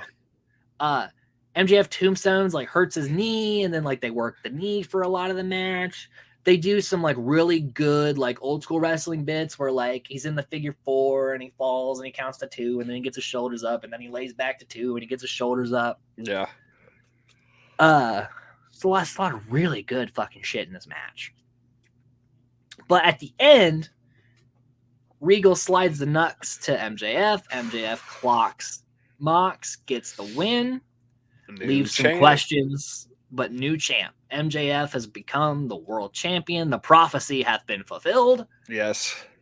One of the pillars has actually, like, made it to the mountaintop. Yeah. And he was the first one you needed to do, which is why I understand why they had Starks win. Because Starks is a babyface, and he's also was one of the 4 pillars mentioned, so you could advertise such match as pillar versus pillar, 2 AEW homegrown talents fighting for the world title at like a big event. Yep. Winter is coming, probably. Or no, that is when it is. Coming, yes. Yeah. So, like, it makes sense. I just think personally that Paige was the better choice because of the firm, because Paige is he's got to have his time at some point. The guy is fucking great. He is. He's good. He's very good. But that was Full Gear. Then we move on to Raw on the 21st. So we're on this week's shit now. Obviously, we're still building the Wargames. So there was a bunch of Wargames shit. The Judgment Day took on the Brawling Brutes, which honestly is what I thought Wargames was going to be. It was like Judgment Day OC. Yeah, that would have been cool. But I get, because the Bloodline is the thing now, that they would be in it. Yeah. Like, I get it, but, like, would I have loved to have seen people like Balor, Styles, in the Wargames match? Yes, I would have liked that. Yeah, that would have been badass. This match was pretty good. I gave it 3 stars. I mean, Sheamus is one of the most consistent wrestlers. I mean, the guy got his shit together in 2010 and has just been delivering what he said he could deliver since. Yeah, he really has. He's never really, like, reinvented his style. He doesn't need to, though. No, he's always been like the Irish guy that will kick you in the face. And he does. He beats the fuck out of people. Then we got Gargano versus Omos because the Miz is injured. I was pissed because you do not feed a guy like Johnny Wrestling, one of the best professional wrestlers, to fucking Omos. To Omos. Stupid. And I thought for a second he might get him. Like, he was starting to get some moves in. I'm like, maybe. But then I remembered this is Omos. Yeah. So I gave it half a star because, like, you motherfuckers. That's so, yeah, dude. Don't book Johnny like that. We all know what this motherfucker can do. We've seen him have some of the greatest professional wrestling matches of, like, the past decade. Oh, dude, his name is all over Black and Gold NXT. Yeah. His matches with Adam Cole were all bangers. Ciampa. His matches with Ciampa. His tag team with Ciampa. Yeah. His stuff with The Way. Yeah. His when he was in that Fatal 4 or Fatal 5 way with, like, Cross and Dunn and Cole. Yeah, and O'Reilly. One Grimes in was that it one Grimes? too. I thought it was O'Reilly. Maybe it was O'Reilly. Either way, that was a really great match. Yeah. Like, and you take him and you want to job him to Omos. Yeah, that's fucking dumb, dude. No. Omos is a fucking. Because, like, this rivalry with the Miz makes sense, but don't use it as a device to give Omos over. No, he doesn't need to get over. He's already over everybody because he's so fucking huge. That's the Yeah. only over he needs to be. And we get Theory gearing up for the match with the U.S. title. He squashes Ali, so again, Ali's just used to get beat the hell out of. Yeah. Again, he'll never be booked properly, I don't think. Even Lashley comes out and starts beating up Ali again. Like, what did Ali do? Was this because he asked to be released? Where they're like, well, fuck you. We're going to beat the fuck out of you. We're going to dress you like Mark Marrow, and you're going to go out there and get the shit kicked out of you. They're giving him the Lana treatment, only he's not getting put through tables every week. We wait till Nia Jax comes back. Oh, God. Look out, Ali. I hope not. I don't think she'll ever be back. I think she said some shit that kind of like severed her ties with the company after. Yeah, that's okay. Yeah, we're totally fine with that. That means less people will get injured. True. Very true. We got the Alpha Academy versus Elias and Riddle. Man, I'm getting over this. I love Riddle. Yeah. I love the Alpha Academy. Never been big on Elias. And it shows here. Yeah. Like, I know that because Randy got injured and they didn't really have plans with Riddle as a singles competitor yet, that they didn't really know what to do with him. And he's kind of been in like limbo of like, if we need like another person, we'll throw him in there. But like, the guy deserves more than this. Alpha Academy deserves more than this. Yeah. This is a downfall of there being the two titles on one team who only serve one guy who also has the two main belts. Because of the whole bloodline shit, the tag team division has no purpose. It really doesn't. Because Jimmy and Jay have both fucking brand titles. And they're not losing it until Roman loses his shit. Yeah, which we still who knows when that's going to be. So it's like a team like Alpha Academy, when they had the belts, were great. And they could have them right now. And you could have Elias and Riddle challenge for him and lose. And that at least there's a stake to have the rivalry that isn't just they are annoyed by Riddle's bongos bit. So... But again, because there's no time and it seems like there's no way that anyone can get in the title picture. No. These tag teams are just in limbo. Yeah, which is, I think it's stupid, dude. Like the bloodline thing, I get that it's over, but let them lose the Raw tag team titles at least. At least something. One of them needs to lose something. Like, it's fucking ridiculous, man. So then we get like a bit with McIntyre in the poker room with Corbin, because him and Corbin are having a match. Yep. And like Corbin had a couple of good squashes, but now he's gonna get the shit kicked out of him by Drew McIntyre again. Again. This happened for like 8 months back in the day. Yep. And JBL was talking shit to McIntyre, like, and I'm like, okay, JBL, you might want to be a little careful. Yeah, get your fucking head kicked or kick your fucking cowboy hat off your fucking head. I'm in for that. You know what? If JBL gets Claymored, I'll take it. Fuck yeah, dude. I'm all about that. Some more War Game shit, and then Ripley and Asuka have a match for the advantage in the women's match. Obviously, Ripley wins here. Yeah. The heels should have the advantage in War Games. I agree. Like, I don't think that the Brutes should have had the advantage in the men's. I think the heels should always have the advantage because that's just wrestling 101. Yeah. That the heels can gang up on the baby faces, and the baby faces get the hot tag in, and then they even it out until, it's basic booking. Yep. I agree. They probably should have had advantage. So we get NXT, which honestly was one of the worst NXTs I've seen in a while. Like, there's only a couple of positive things I could talk about on this. It's like not a weekly thing, bud. Well, like the last couple of NXTs, there was some bad spots, but there was some stuff I'm like down for where I was like, oh, that was good. Or like, oh, that's building to something good. And this, like, of the 2-hour show, it took me like an hour and 30 minutes till I finally was like, oh, that's good. Yeah, that's bad. Yeah, that's bad. So Toxic Attraction and Rose celebrate, being awesome, but Toxic Attraction, the Gigi Dolan and JC Jane are calling out Caden Carter and Katana Chance. For the women's tag titles. That's a positive. Yeah. But it was just a segment. It wasn't like a match, so Duke Hudson is still with Chase U. They're doing a lot of comedy bits with that. Then we get Wendy Chu versus Cora Jade, which was a bad match because it's a lot of just Chu's gimmick in here. Cora Jade just recently went heel. She kind of deserves a little more to do than this. Right. All in all, I didn't even rate it because I didn't watch it. I kind of skimmed through it because I was just I'd watched a lot of wrestling today, and two, it wasn't doing anything. Yeah, I don't see it doing much either. Hudson gets into a fight with Pretty Deadly, which sets up a tag title match between Hudson and Chase versus Pretty Deadly later on in the evening. And then we get the debut of Scripps, which is Reginald in a really bad Excalibur mask.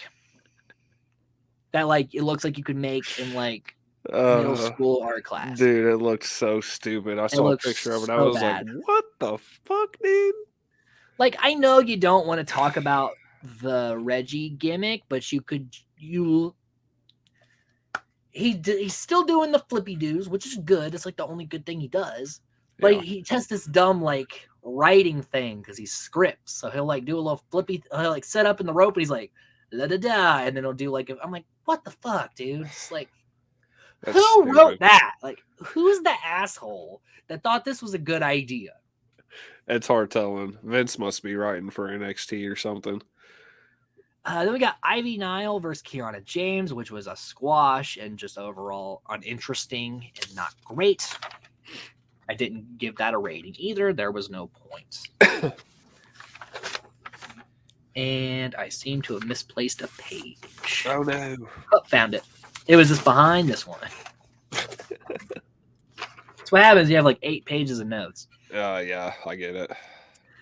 Patrick Dempsey I think his name's Patrick Dempsey, has a promo. He's this old school kind of wrestler, kind of Imperium style, where he's kind of like a Timothy Thatcher character. He's a fighter. He's a brawler. I miss Thatcher.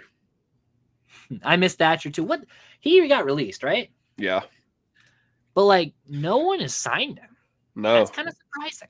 Yeah, because he's a great fucking technical wrestler, man. Really could you fucking picture a match between him and Danielson? Why is he not in the Combat Club? The Combat Club is designed for Timothy Thatcher. Yeah. I don't know, dude. I don't know where the fuck Thatcher is. No idea. I don't know. I kind of maybe one day we'll get it because maybe it just seems like a waste to not even if you just sign him for the duration of the group. Yeah, it's perfect. Yeah, he would fit great with them, dude, for sure. Schism comes out for a Thanksgiving sacrifice. They take someone from the crowd and plant them through a table. That was a good bit. Hell yeah, dude. I like what Schism does. Because they're oh, we welcome everybody, but everyone has to have a purpose. And they pick this guy up and fucking plant him through. And the crowd's going sacrifice. Yeah. I'm they're getting over. That's funny. We get a bit with Von Wagner beating up Anofi and Blade. I think it's setting up for Wagner and Odyssey Jones. A lot of man meat. Yes. We get Zoe Stark and Sol Ruka. Sol Ruka is the one I told you about that does a lot of the handstand flips and stuff. Oh, yeah.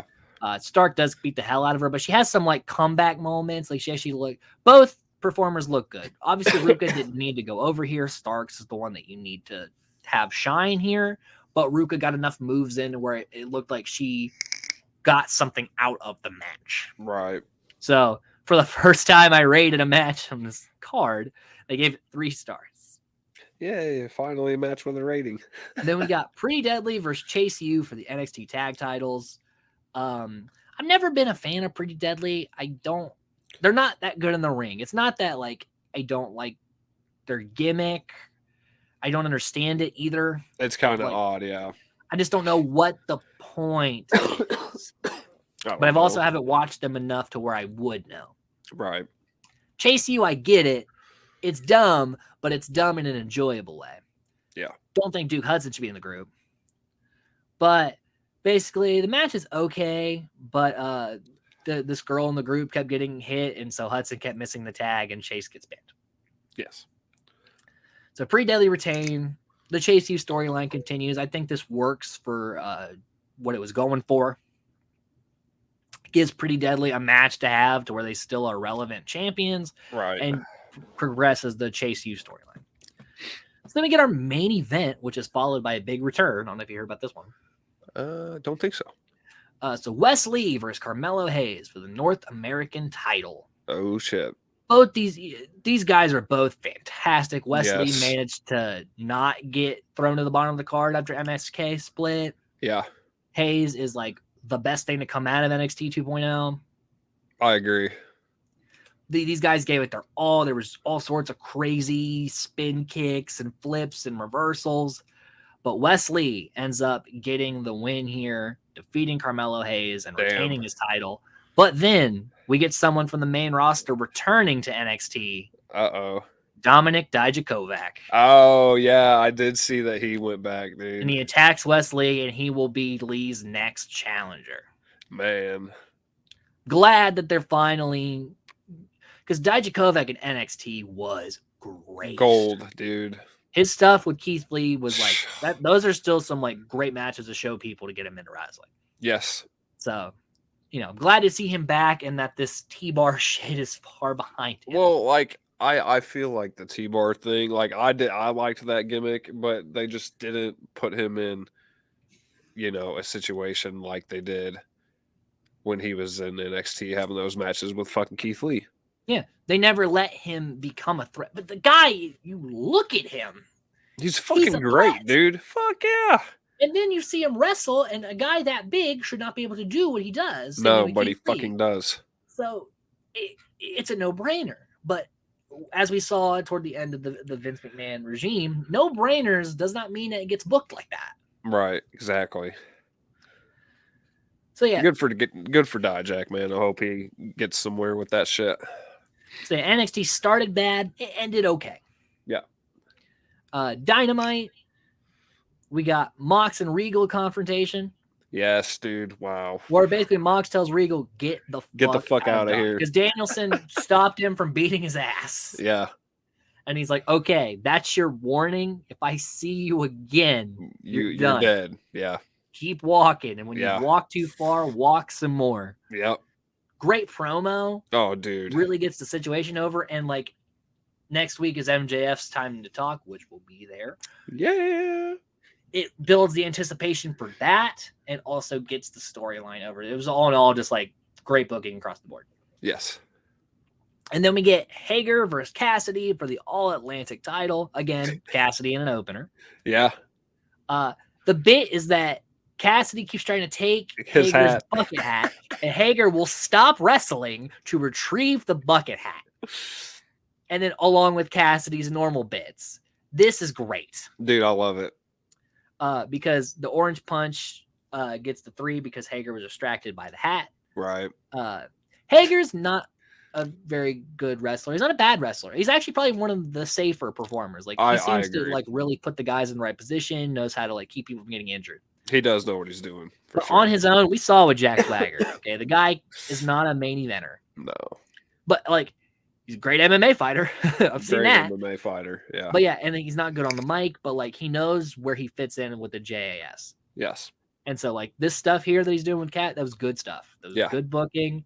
Cassidy got over. Cassidy is probably forever over. Yes, he will be.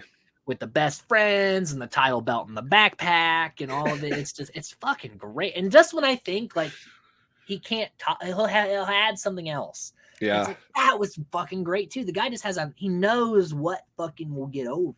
Yes, he does. Because it's all his shit. He's been doing this shtick since the Indies. Yeah. So like it's wild. I fucking love it, man. Cassidy's great. And on paper, none of this shit should be interesting to watch. No, like but he makes puts his hands in his pockets, or a guy that has like a belt in a backpack that he carries around, or barely kicks a guy's leg, but and everybody loses. Everyone pops and loses their shit. Oh. Like it shouldn't be that good. It's great though, which is a testament to how good he is. But then after the match, House of Black returns. Those boys. Yeah. Me and DJ were like, man, Joe must be losing his shit right now. Oh yeah, dude. Oh fucking yeah. I'm so ready, dude. And they seem to be like better than ever. Like I think this is gonna be their time. I think after this trios series thing is over, they're going to be the next contenders for the trios titles. I think the Elite's gonna walk out with the belts. I think it makes sense booking wise. And I'm glad that they did the best of 7 series because it doesn't take away from Death Triangle's reign. Not at all. But great first challengers for Elite are House of Black. Yes. Bring it, boys. Bring it. You want to talk about a bunch of knees and shit that are about to start at kicks and knees are going to be wild. Yeah, especially just between Black and Murphy alone. I mean, Brody's a striker. You got Kenny's knee versus Murphy's knee. Oh, dude. Someone's getting a concussion. There's no way nobody doesn't get one. But I can't wait. But those knees would make Roderick proud. Yeah, there's some patented approved Roddy Strong knees there. So then we get Ethan Page versus Ricky Starks. Again, Starks gets over. It was the injured thing. Can he do it? Can he make it? It's like the tortoise and the hare situation where the tortoise gets the win. I think Page should have been the one just because of how things are booked. But again, like we talked about with the pillar thing, it makes sense. It's just not what I first thought of with how it was going. Right. But it was a 3-star match. It was fine. I like it. I mean, they've been, since Hobbs and Starks, split up, they have been kind of trying to build Ricky to, be this great singles competitor. And he's good, dude. He really is. But I'm with you. I think Ethan probably should have won that match. Because Page keeps getting forgotten about. Yeah, he was always behind Scorpio. Always behind Scorpio. Before that, they didn't know what the fuck to do with him. No. And then even like with the firm now coming in, he's like the leader of it, but like he's playing second fiddle to what they're booking. And I think he should be the guy because he can talk like no other. Yep, he's great on the during the Starks cage match, he was on commentary. Yeah. And he was like joking with Taz about like, I'll pay you a bunch of money and take you out to dinner if you tell me all of Starks' weaknesses and shit. Yeah. And like he's like rooting for like one guy and then he starts rooting for Starks. Like, why are you rooting for Starks? He's like, I want these guys both to beat the fuck out of each other. So no matter who I face, they're injured. Yeah. I'll beat them. Like, so good. He's such a good talker. He is. He's a solid performer. He's a big guy. Yeah. Like, he should be a guy they think about booking strongly, and they really just don't seem to want to pull the trigger on it. No, I can't figure out why either. Speaking of things I can't figure out why they're in here, Jade Cargill and Bow Wow? Like the star of Like Mike, Bow Wow?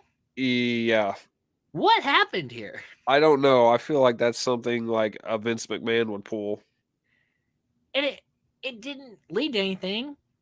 No. I'm just trying to figure out where that fit in. Or was Jade Cargill like, I'm going to a Bow Wow concert. I can ask him if he's cool with us filming some shit, and we can just use his name on the thing. Right, which could have been the case, but apparently they had like a Twitter battle or something. So they were like, oh, well, let's just make it a segment. No, how about you don't? Because just leave it on Twitter. Yeah, who cares? I love Like Mike, but like, who the fuck cares what he does nowadays? Yeah, who fucking cares? Unless he makes Like Mike 3. Bow Wow, if you're listening, Like Mike 3. Get Morris Chestnut back. And Eugene Levy. And what's his name? Crispin Glover, right? I've never seen any of those movies. Get Crispin Glover back and the other guy, ginger-headed guy. He's in a lot of stuff nowadays. Jesse something. Better listen to him, Bow Wow. And Jonathan Lipnicki. Get all those fuckers back. Especially Jonathan Lipnicki, because the guy's fucking ripped now, which is crazy, because he was like known as a scrawny little nerdy kid. Huh.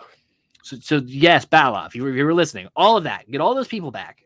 Like Mike 3, do it. I will pay so much money to see this movie. I'm not gonna lie. I watched Like Mike way too much as a child, so I have like a little. I like it more. I think I'm the only person that still talks about Like Mike. So we're getting it going now. 5 years from now, we can make this happen. Do it, Bow Wow. Just listen to Ben. He knows what the fuck he's talking about. Thank you. I may not. Apparently, I can't book wrestling worth shit, but I can fucking make. Oh like no, Mike. we could book wrestling, dude. You fucking know this. If I can get one thing out of this world, it is like Mike 3. So Let's make it happen. Please. The Elite versus Death Triangle, Parte Dos. Parte dos. This one hit just as hard. It just wasn't as long because it's on television. It wasn't a pay-per-view. Right. The first one should have been the better than the second one because it was a pay-per-view match. Right. But they still, Pat has the mask on because he fucked his nose up. They take the mask off and fucking kick his face in. Like, yeah. There was a bunch of crazy spots happening here like normal.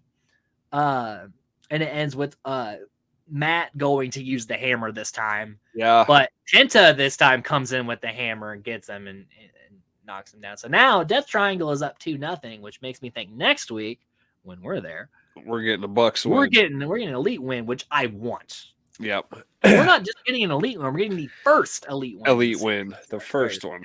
Yeah. I very much want this. I don't see them getting beat a third time in a row. Because then they would have to win the next 4. 4. And that just seems not interesting. No. They need to break it up some. I agree. But the Elite is ultimately walking out with those titles, I think. Because they never should have lost them to begin with. But I'm glad that Death Triangle has gotten the run that they have. Oh, yeah, for sure. Thank you, CM Punk, Things by the way. Worked out. The same thing with Moxley getting the world title. It's not how we thought we were going to get there. No. But it was better than what we thought was going to get there. Yeah. Again, thank you, CM Punk. Then we got a thing, again, it doesn't make a lot of sense to me, but it has nothing to do with Bow Wow or like Mike 3. And that is Ty JAS versus Britt and Hayter versus Willow, Nightingale, and Sky Blue. This should have just been a tag match between Ty JAS and Willow and Sky. Yeah. Britt and Jamie didn't need to be here. Not only because Hayter just won the world title and they don't need a win, they can just ride this week. But like the rivalry was between Ty JAS beating up Willow and Sky. Yep. Where did Britt and Jamie fit here? Yeah, I have no idea. But because they're here, they can't take the loss because they just were in the world title picture. Right. And Britt just lost to Saraya, so she definitely can't lose. Right. So they booked themselves into a corner here, and I don't know why. I don't either. They didn't need to be a part of that match. They could have just did the backstage segment with Britt and Hayter, where Britt kind of like keeps trying to steal the mic and talk, and then have this tag match. Yep. Maybe they thought that Britt and Hayter would be more like elevate the match more, or like making it a 3-way would like make it more like advertisable. But it just, to me, brought the match down because the story that should have been told was cast aside for the champs in the match. Right. But it wasn't bad. It just wasn't great. Yeah, that didn't make any sense for them to be in it. Then we get FTR giving the rub to Top Flight, giving them a Ring of Honor title match at Rampage. Yeah. Top Flight's already going places. Yes. Then we get a scissor party because Daddy Ass's hands are out of the bandages. Oh, that was good stuff. I never get tired of seeing that, honestly. Dude, no, I don't think anybody will, man. But then Lethal and Jarrett interrupted it with their slap nuts. But I said, you stay the fuck away from the Acclaimed. Yeah. I don't need to see Jarrett and Billy Gunn. No. Which is, I feel like they're building up to it. We don't need it. We don't need it. We don't need daddy ass slap nuts. It's probably going to happen, though, at some point. I mean, yeah. Just because of, the history they have, Yes, it's just... I'm already hitting Jarrett fatigue, and it's been like 3 weeks. That's a very short time. It's a very short time. You can only imagine my TNA viewing days. Oh, man. God, this guy again? Motherfucker, he won the thing again? I mean, that's how I feel about Roman. That's true. I like him. Jarrett was pulling a Roman Reigns before Roman Reigns was not shitting his pants. He was. God damn it. So we got Jericho versus Ishii for the Ring of Honor title. Again, this is a very standard, like, Japanese legend match. A lot of chops, a lot of hits. Jericho's chest got busted open. Dude, like, I don't know what it is with these Japanese guys and their fucking chop battles they They're want to lethal, have. dude. But not only that, but they last for fucking ever, dude. It's a really big thing in like New Japan and All Japan. It's like a staple. It's like it's just like you'd see in like a suplex chain or something here. You know what I mean? Right. It's just like a part you expect to see it in a wrestling match because it's But like a test of strength. It's like a lot of these Japan wrestlers, their gimmicks, they're tough guys. So how do you show Yeah. you're a tough guy? You take chops and you give harder chops. yeah, Especially these older guys that were wrestling back in like the 2000s or like the 90s. Like that was like more of a thing. yeah, like Ishii and Suzuki and And all those guys. Akiyama.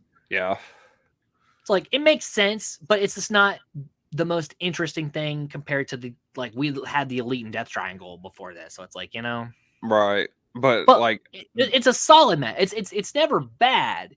It's just the same. yeah, and I feel like this whole chop segment went way longer than it probably should have. And Jericho's chest was bleeding like John Moxley's face. Yes, Ishii fucked him up, dude. But then like Jericho did an apron DDT to Ishii, and like That looked bad, dude. had he not had such a thick neck, that could have been bad. Yeah, that did not go the way it was supposed to. Yeah, he like hit and like folded and then like it's hard to explain. Turning. Yeah. It was all bad. Everything that could go wrong with an apron DDT pretty much went wrong. Yes. And it was, I don't know who was to blame for. I think Ishii just landed wrong, and then his body did him no justice because he's so small, solid, but solid that he just let his body like rolled around on his head. Yeah, it looked really bad. But obviously Jericho gets the win. He's not dropping that title unless it's like a pay-per-view, I would assume. Right. So then we get SmackDown, which I literally have one page of notes on SmackDown. That's how little happened. Yeah. Right before pay-per-view, too. Right? It's the go-home show to Wargames. Yeah. And we have a little bit of Wargames shenanigans. Then we get Butch versus Santos Escobar for the SmackDown World Cup. Obviously, Escobar, like there was a lot of Wargames shenanigans, and Santos was able to hit the Phantom Driver and get the 3. We get Zelina is with the group now instead of, which I like Zelina with the group. I think she's a good mouthpiece. But yeah, but the guy, they changed the guy's name to Del Toro. Oh, Mendoza? Yes. It's like something Del Toro. Gotcha. Weird. But solid match though. Gave it 3 stars. Obviously, Pete Dunne and Santos Escobar wrestling each other is a good day. Yeah, they're both great. And it made total sense. Obviously, Butch has Wargames, so Escobar needs to go over here. Yeah. Like the booking made total sense to me, and I'm glad to see them treating Santos Escobar like he deserves to be treated, which is a star. Yes, because he's phenomenal, dude. Great worker. Then we get another segment with Bray still fighting the demons, but Uncle Howdy wants him to wake up and give in to the bad parts. Yes. So we're building, and slowly. Still very slowly. Because we still don't know when this Uncle Howdy thing's gonna boil to a head. Right, and what's up with the Wyatt? Is Wyatt 6 even gonna actually be a group at this point? Like, what or is it gonna be like an energy drink? I just don't get it, man. I don't know why they're taking so fucking long to get him back in the ring. It's really starting to piss me off.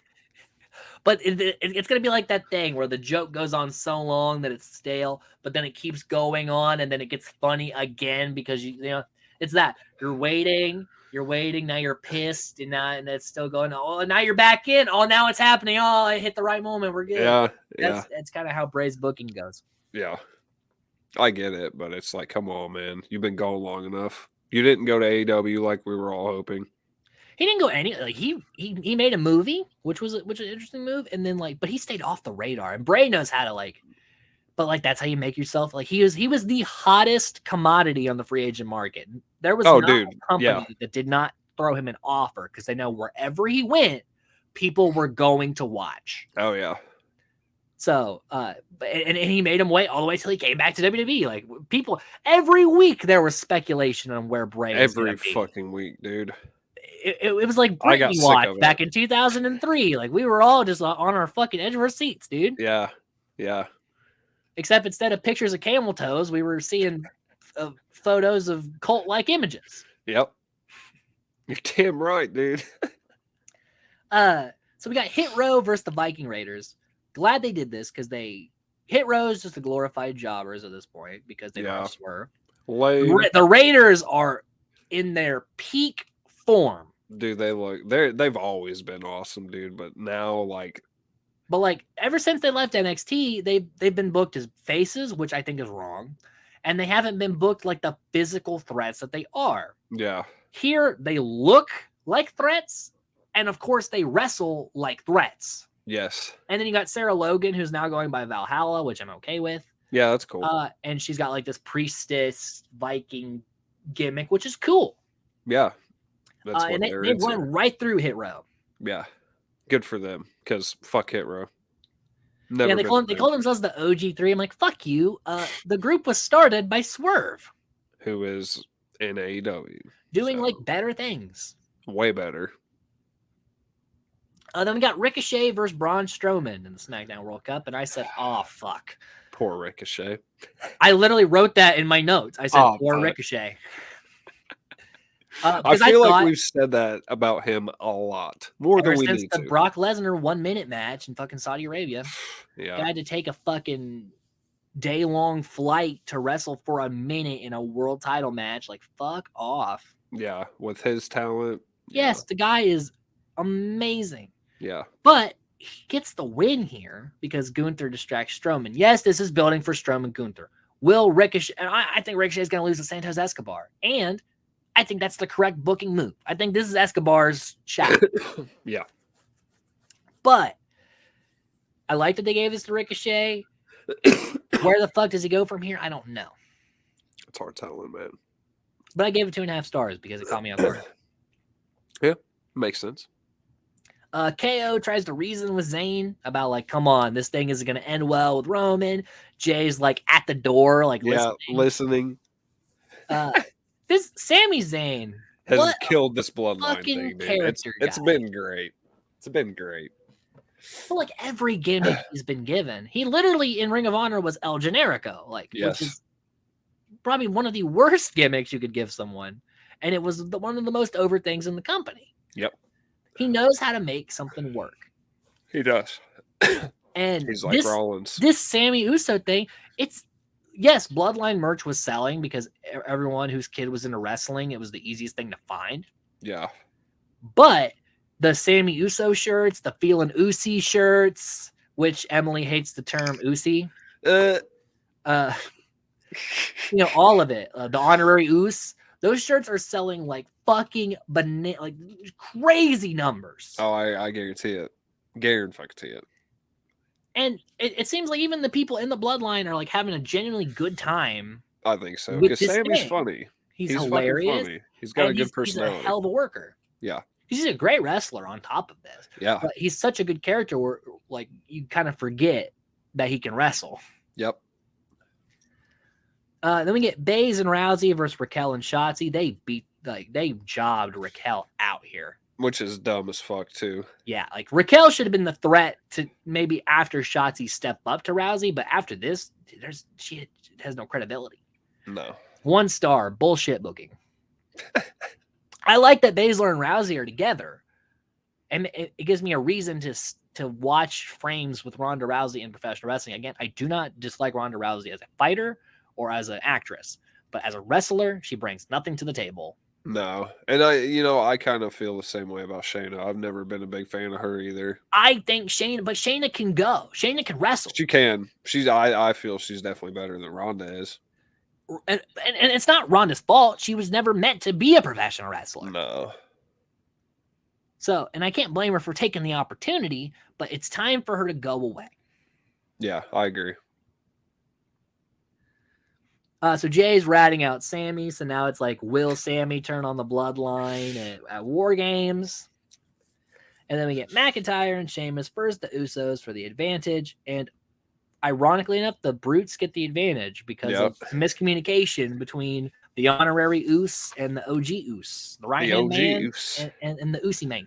The Oosie man. Like I said, not a lot on this SmackDown. No, which is bad for a go home show right before pay-per-view. Yeah. I feel like SmackDown's more segments than it is matches, whereas Raw is like a lot of matches that aren't needed. SmackDown is like maybe like 2 or 3 matches and a lot of just bloodline bits. Yeah, which sucks because SmackDown used to be like the show for a while. Like SmackDown was like the thing to watch. Yeah. And I still find it more watchable than Raw because of the less runtime, but yeah, it's not a compliment. Not only that, but they spend an hour going over fucking highlights. It's like, oh, earlier tonight. Well, motherfucker, if I've been watching, I know what happened. You don't need to fucking spend a goddamn hour. Why do you assume your audience everything. comes in an hour and 45 minutes into the show, and why don't you do something to stop that from happening? Right. Yeah, Raw, I still think Raw is way too long, and they need to fucking cut it back. For a little bit, because they used to do like an hour commercial free, and then like for the gimmick of it for a little while, it was fine. But then like it just, they don't know how to book 3 hours worth of wrestling in one show. And it's clear over the years that they don't, yet they still fucking have a 3-hour show. It's okay to have a 2-hour show. Yeah. Every other fucking company. Because then you shave off your shitty matches or your segments that aren't that good, and then the show itself becomes better because it's more condensed. So a lot of the times, less is more. Yes, I agree with that. It's like Jaws. The shark wasn't there all the fucking time. That's why people love that shit. Yep. So Rampage. Rampage only had 2 matches that were actually like legit matches. Yeah. So the rest were like squashes or like bits. So Top Flight versus FTR, Ring of Honor tag titles. Boy. Great opener. Fuck yeah. Top Flight looked like credible challengers to FTR, which is crazy. Yeah. FTR actually put the boys over, but like, gave them the business. This is good tag team wrestling because you have a vet team. FTR are like the standard for wrestling tag teams right now, giving the young guys the time to shine. They don't get the win here, but we know by how this match went, it's coming. Oh yeah, it's going to. So it's like Dante having that match with Hangman for the world title. Was he ever going to fucking win? No. But like, did he look good? Did he benefit from it? Hell yes. And that's what we got here. So I gave it 3 stars. I didn't think there was anything overly impressive in the match, but it was very good and it got the point across. Yes. Then we get Jericho and Claudio setting up for Final Battle, which we talked about. It's going to be a good match. Come on, Claudio. I don't want to see him join fucking JAS. Darby has a squash, essentially, against a guy whose name I already forgot. Yeah. Athena's getting ready for Final Battle against Martinez. Sheeta has a squash with Bunny and Penelope Ford show up to, but don't do anything. Match. I don't know what that's. Dax calls out Danielson for Dynamite, which is going to be a banger professional wrestling match. I can't wait. And then we got the main event, which was Roosh, the Butcher, and the Blade versus Silver and Reynolds with no 10. No 10. And Silver does his best. He's the underdog here. He's trying to get, fight off Butcher, Blade, and Roosh. Yeah. 10 runs out with -1 and Evil Uno and clocks Silver. Yes. Full turn. Rips the mask off of Evil Uno, which shocked me. Yeah. And then throws his mask to -1. Yeah. 10 what is a good heel turn. Dude, like that is... He did it right. They've built it slowly, but it's like always slowly. been into that, mostly on Rampage. Yeah. And we thought, it might happen at the end, but he immediately did it when he came out. And then having -1 out there is that extra bit that made it that much better. Yeah. Great booking with that. And him and Roosh as a tag team? Dude, they're going to be fucking dominant. But yeah, now he's going to be Preston Vance again, not 10. Right. So... Is Andrade fucking going to be a part of this? Still suspended. So See, what I think is going to happen is because Andrade's probably going to be out of the company soon, is yeah, it's going to be Roosh and 10 running the show on this I guess it's not the Andrade faction anymore. yeah. They could just can they call it the tag team with the Incredinables? Can you call it that without Andrade? Does he have the rights to that, or I don't know. can they still call their faction that, the Los Facciones Increíbles or whatever? Yeah, they might, because I think that was their faction name in Ring of Honor. Okay, but could Roosh use it without Andrade? I guess he could get permission. I'm sure they're on good terms. Yeah, I think that's probably the case. Because this is a way to get 10 over for sure. Yeah. I mean, the Dark Order, they did good things with 10. They got him at least noticed. But I think this is the logical next step to go from like comedy performer to the serious, legit physical threat. Yeah. Still sad though, man. This sucks. I was like, no, dude, really?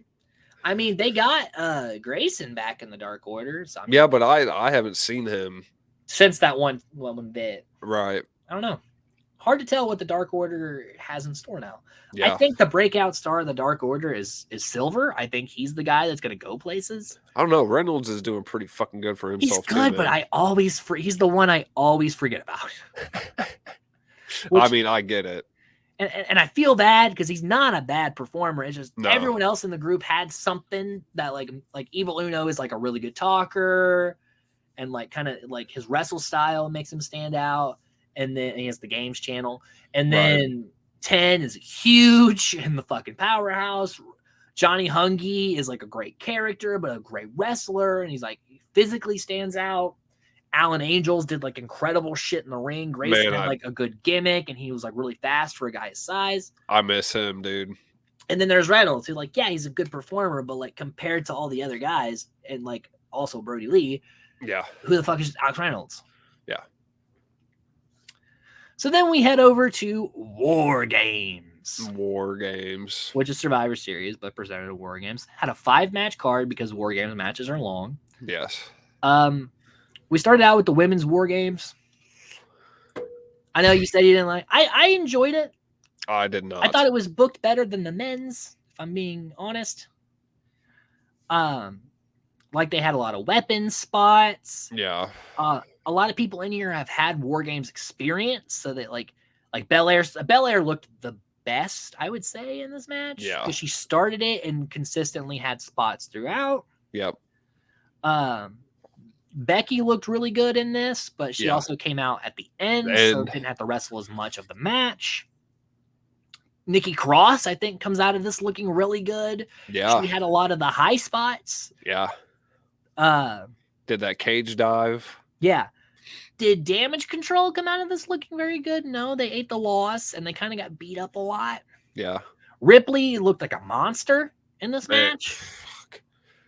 Even after getting the mist, like she still like bulldozed over everybody. Like, yeah.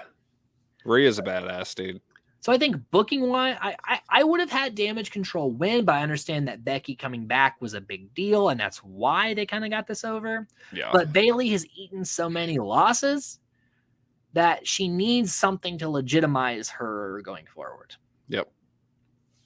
But all in all, it was fun for me. And this is after like a whole ass day of pretty much watching pro wrestling. So like if it got my attention after like 12 hours, right, it did something. I don't know, man. I feel like it, like I said, anytime they put a bunch of women in a match like that, I just feel like they just try to not, they don't take breaks. I just saw a lot of botches. I was like, man, again? Like, we just had something like this back at fucking Money in the Bank with that ladder match. But I think Money in the Bank was more noticeable. I think a lot of that actually came from Shotzi at Money in the Bank. Yeah. And Asuka a little bit. Which is crazy. Because Asuka's been doing this shit. Consistent in NXT. And I don't know something has changed since NXT and Asuka's both character and wrestling performance. Yeah. I don't know what it is. Can't put my finger on it either. But like I said, I don't think anyone comes out of this looking bad necessarily, But I think some people really benefited from this match. Alexa looked like upset or fucking pissed off or something at the I end of think that she's match. upset with her character, and I don't blame her because she's essentially just a background to Belair's rivalry with Bayley. Because at least with Damage Control, Kai and Sky have matches they're going over in. They are like they have moments, and like Bayley like showcases them. Whereas Belair, it's hard to be her backup, Right. because she's already such a tank. So I think Alexis, and ever since the Bray thing kind of like disappeared, she hasn't had a good direction since. Right. I think they need to go back to how she was pre that, which was like the heel, the cocky heel, like before Ronda Rousey squashed her. Yeah. I think we need to go back there. Yes. That's the best version of Bliss for sure. And I've loved some of the stuff she's done. Yeah, she's great. It's time to change it up and see what happens. Yeah. We got Balor versus Styles, which was a very fucking solid great match, dude. Great match. 2 Bullet Club leaders going at it. We had Judgment Day and OC brawling on the outside. Both men hit a Pele on each other at one point, which was cool. Yep. But ultimately, a phenomenal forearm gets Styles the win here over. Which is crazy, man, because Judgment Day's been on a tear. So I was like, up, Balor's got this. I thought Balor was. I picked him to win. I did too. in the draft, I thought he was gonna win. Shotzi and Rousey didn't even rate the match. Shotzi had no chance. Rousey basically just beat the hell out of her for most of it. It was what it was. Yeah. I feel bad for Shotzi because this is probably her shot. Yeah, now like, she's probably not not another one after this. No. So I felt bad for her, but like, it's bad timing. Yeah, very bad timing. Then we got Lashley Rollins Theory. Great match. Great match. Yeah. All because Lashley was treated like Karrion Kross in that 5-way we were just talking about earlier. Yeah. Where they had to get him out of the way. They put him on the outside, let Rollins in Theory have some great chains. Then Lashley comes in, rolls over everybody. Then they get him out of the way again and rinse and repeat. Yep. And then it had a great ending where Lashley speared Rollins, who's coming down for the Falcon Arrow. And since he was getting Falcon Arrowing Theory lands on top of him. Yeah. The 3 and the U.S. title. Yeah. But it still sets up the rivalry. Rollins still looks good. Lashley comes out okay. I didn't think he needed to, but like he does. And everybody won here, essentially. Yeah, I agree. And then we moved on to the main event of the last thing we got to talk about before the news, and that was the Brawling Brutes team versus the Bloodline team. Made sense that Butch started this one. Pete Dunne had the most Wargames experience, I think, of anyone in this match. Oh, yeah, for sure. Him and KO, I think, were the only ones that had ever even been in one before. Yep, that's right. So, made sense that Pete would start. Plus, it's in his character. Yeah. But I think this match had a slower pace. I think it did too. Before the actual War Games begun, the women were doing a lot more spots. Whereas this was like the heels would do a thing, and like it would even out a lot of punch kicks, rests, waiting for the next person. The person would get weapons for a little bit. There wasn't as many things until everyone got in the ring, and then it got really good. Yeah. But it took like 20 minutes to get good. It did. Yeah. And like Roman strolled to the ring. Like he had no sense of urgency. None. And so that kind of killed the... And also they took away the siren. They used to sound a siren when War Games would begin. And instead they just had a when we go, it's time for War Games. And I'm like, no, fucking sound that siren. Like that gets the vibe going. Like gets everybody ready to fucking brawl. Yeah. I miss the siren. Yep. And I guess now main roster bookers, if you could just one fucking note, War Games was fine. Just bring the fucking siren. I know you have the sound clip on your soundboard back there that has like 1,000 buttons on it. Hit that button. Just one time. And also throw in some money to WWE Studios for Like Mike 3. We're going to talk to the cast. We're going to get it going. Make this shit happen. Make Ben's dreams happen. Let's go. We'll put a couple wrestlers in, and if you want, we'll put like I think Odyssey Jones played basketball. Hayes does like a basketball as a gimmick. We'll put Hayes and Trick in it. It'll be great. Make money. There you go. So once everybody gets in, a lot of spots. Sheamus actually works over Roman for a while, which surprised me. Yeah. But then Sikoa eats the bro kick, and Roman goes around doing his shtick for a while. Jay super kicks Sammy. Yep. Who then, at one point, it looks like KO comes in. He stuns Roman. He's going to get the 3. And Sammy grabs the ref's arm as he's coming down for 3. Which is a great spot because they're looking at each other. They're sizing up the moment. And Sammy low blows KO. Tells Jay, fucking do it. He does it. Bloodline wins. Roman hugs Sammy. He's the honorary Uce. He proved his loyalty. The booking made sense. Yep. And while I hate the Bloodline thing is still going, this was fine. Yeah. It was a good ending. But of the 2 pay-per-views, if you're a wrestling, if you like good matches, Full Gear. If you like a good gimmick, Wargames is shorter. Yeah. Yeah. All right, now we got the news. Oh, yeah. Get it, dude. Get it,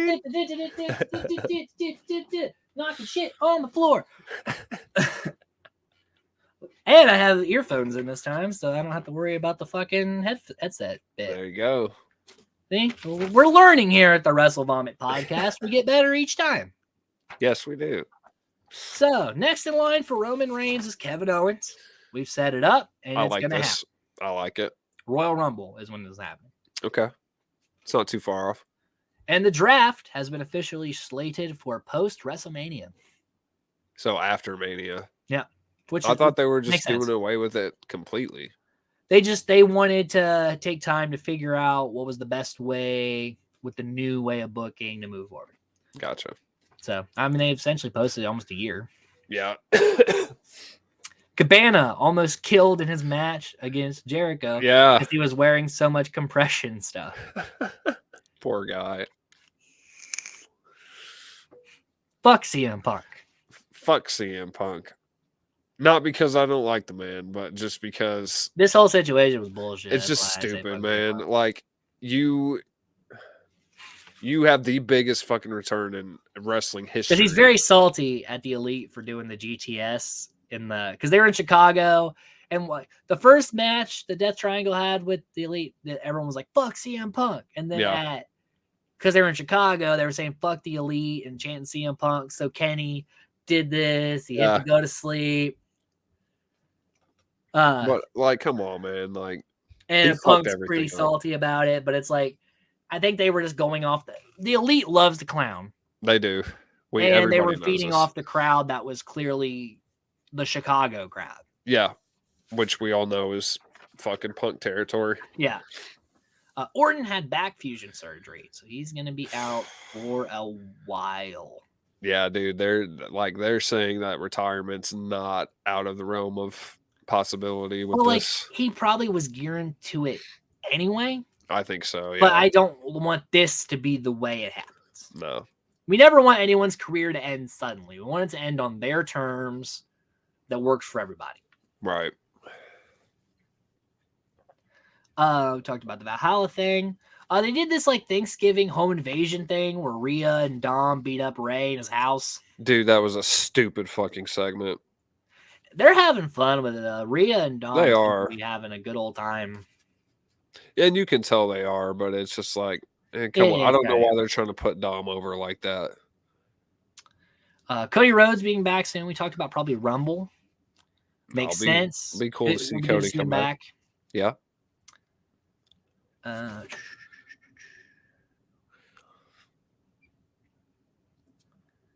Triple H wants Balor back on like the main event scene. So Judgment Day might be going away soon, and Balor being like a solo main eventer. He deserves it. It's fucking Finn Balor. It's been way too long since the Universal title. Yeah. It's Finn fucking Balor, dude. Ric Flair to wrestle 2 shows in 2023. So we're going to have the last match and the last match. Just get over it, Rick, man. Come you're on, in dude. your 70s, dude. Yeah, you don't need to have one. Look at Taker. Taker's fucking called it quits. And Taker's like 20 years younger than fucking, Yeah, or at least 10, I think. yeah, Years younger. Hold on. Quick Google. yeah.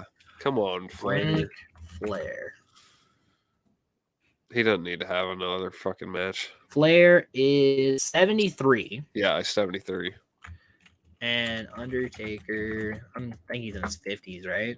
Yeah, late 50s, I think. Gotta Taker's 57. be 57. So yeah, Flair, you're almost 20 years older than Taker, who said, like, I can't wrestle anymore. It hurts too much. And I'm not Right. having good matches, so what's the point? Right. And that's and Undertaker's still in decent shape. Yes.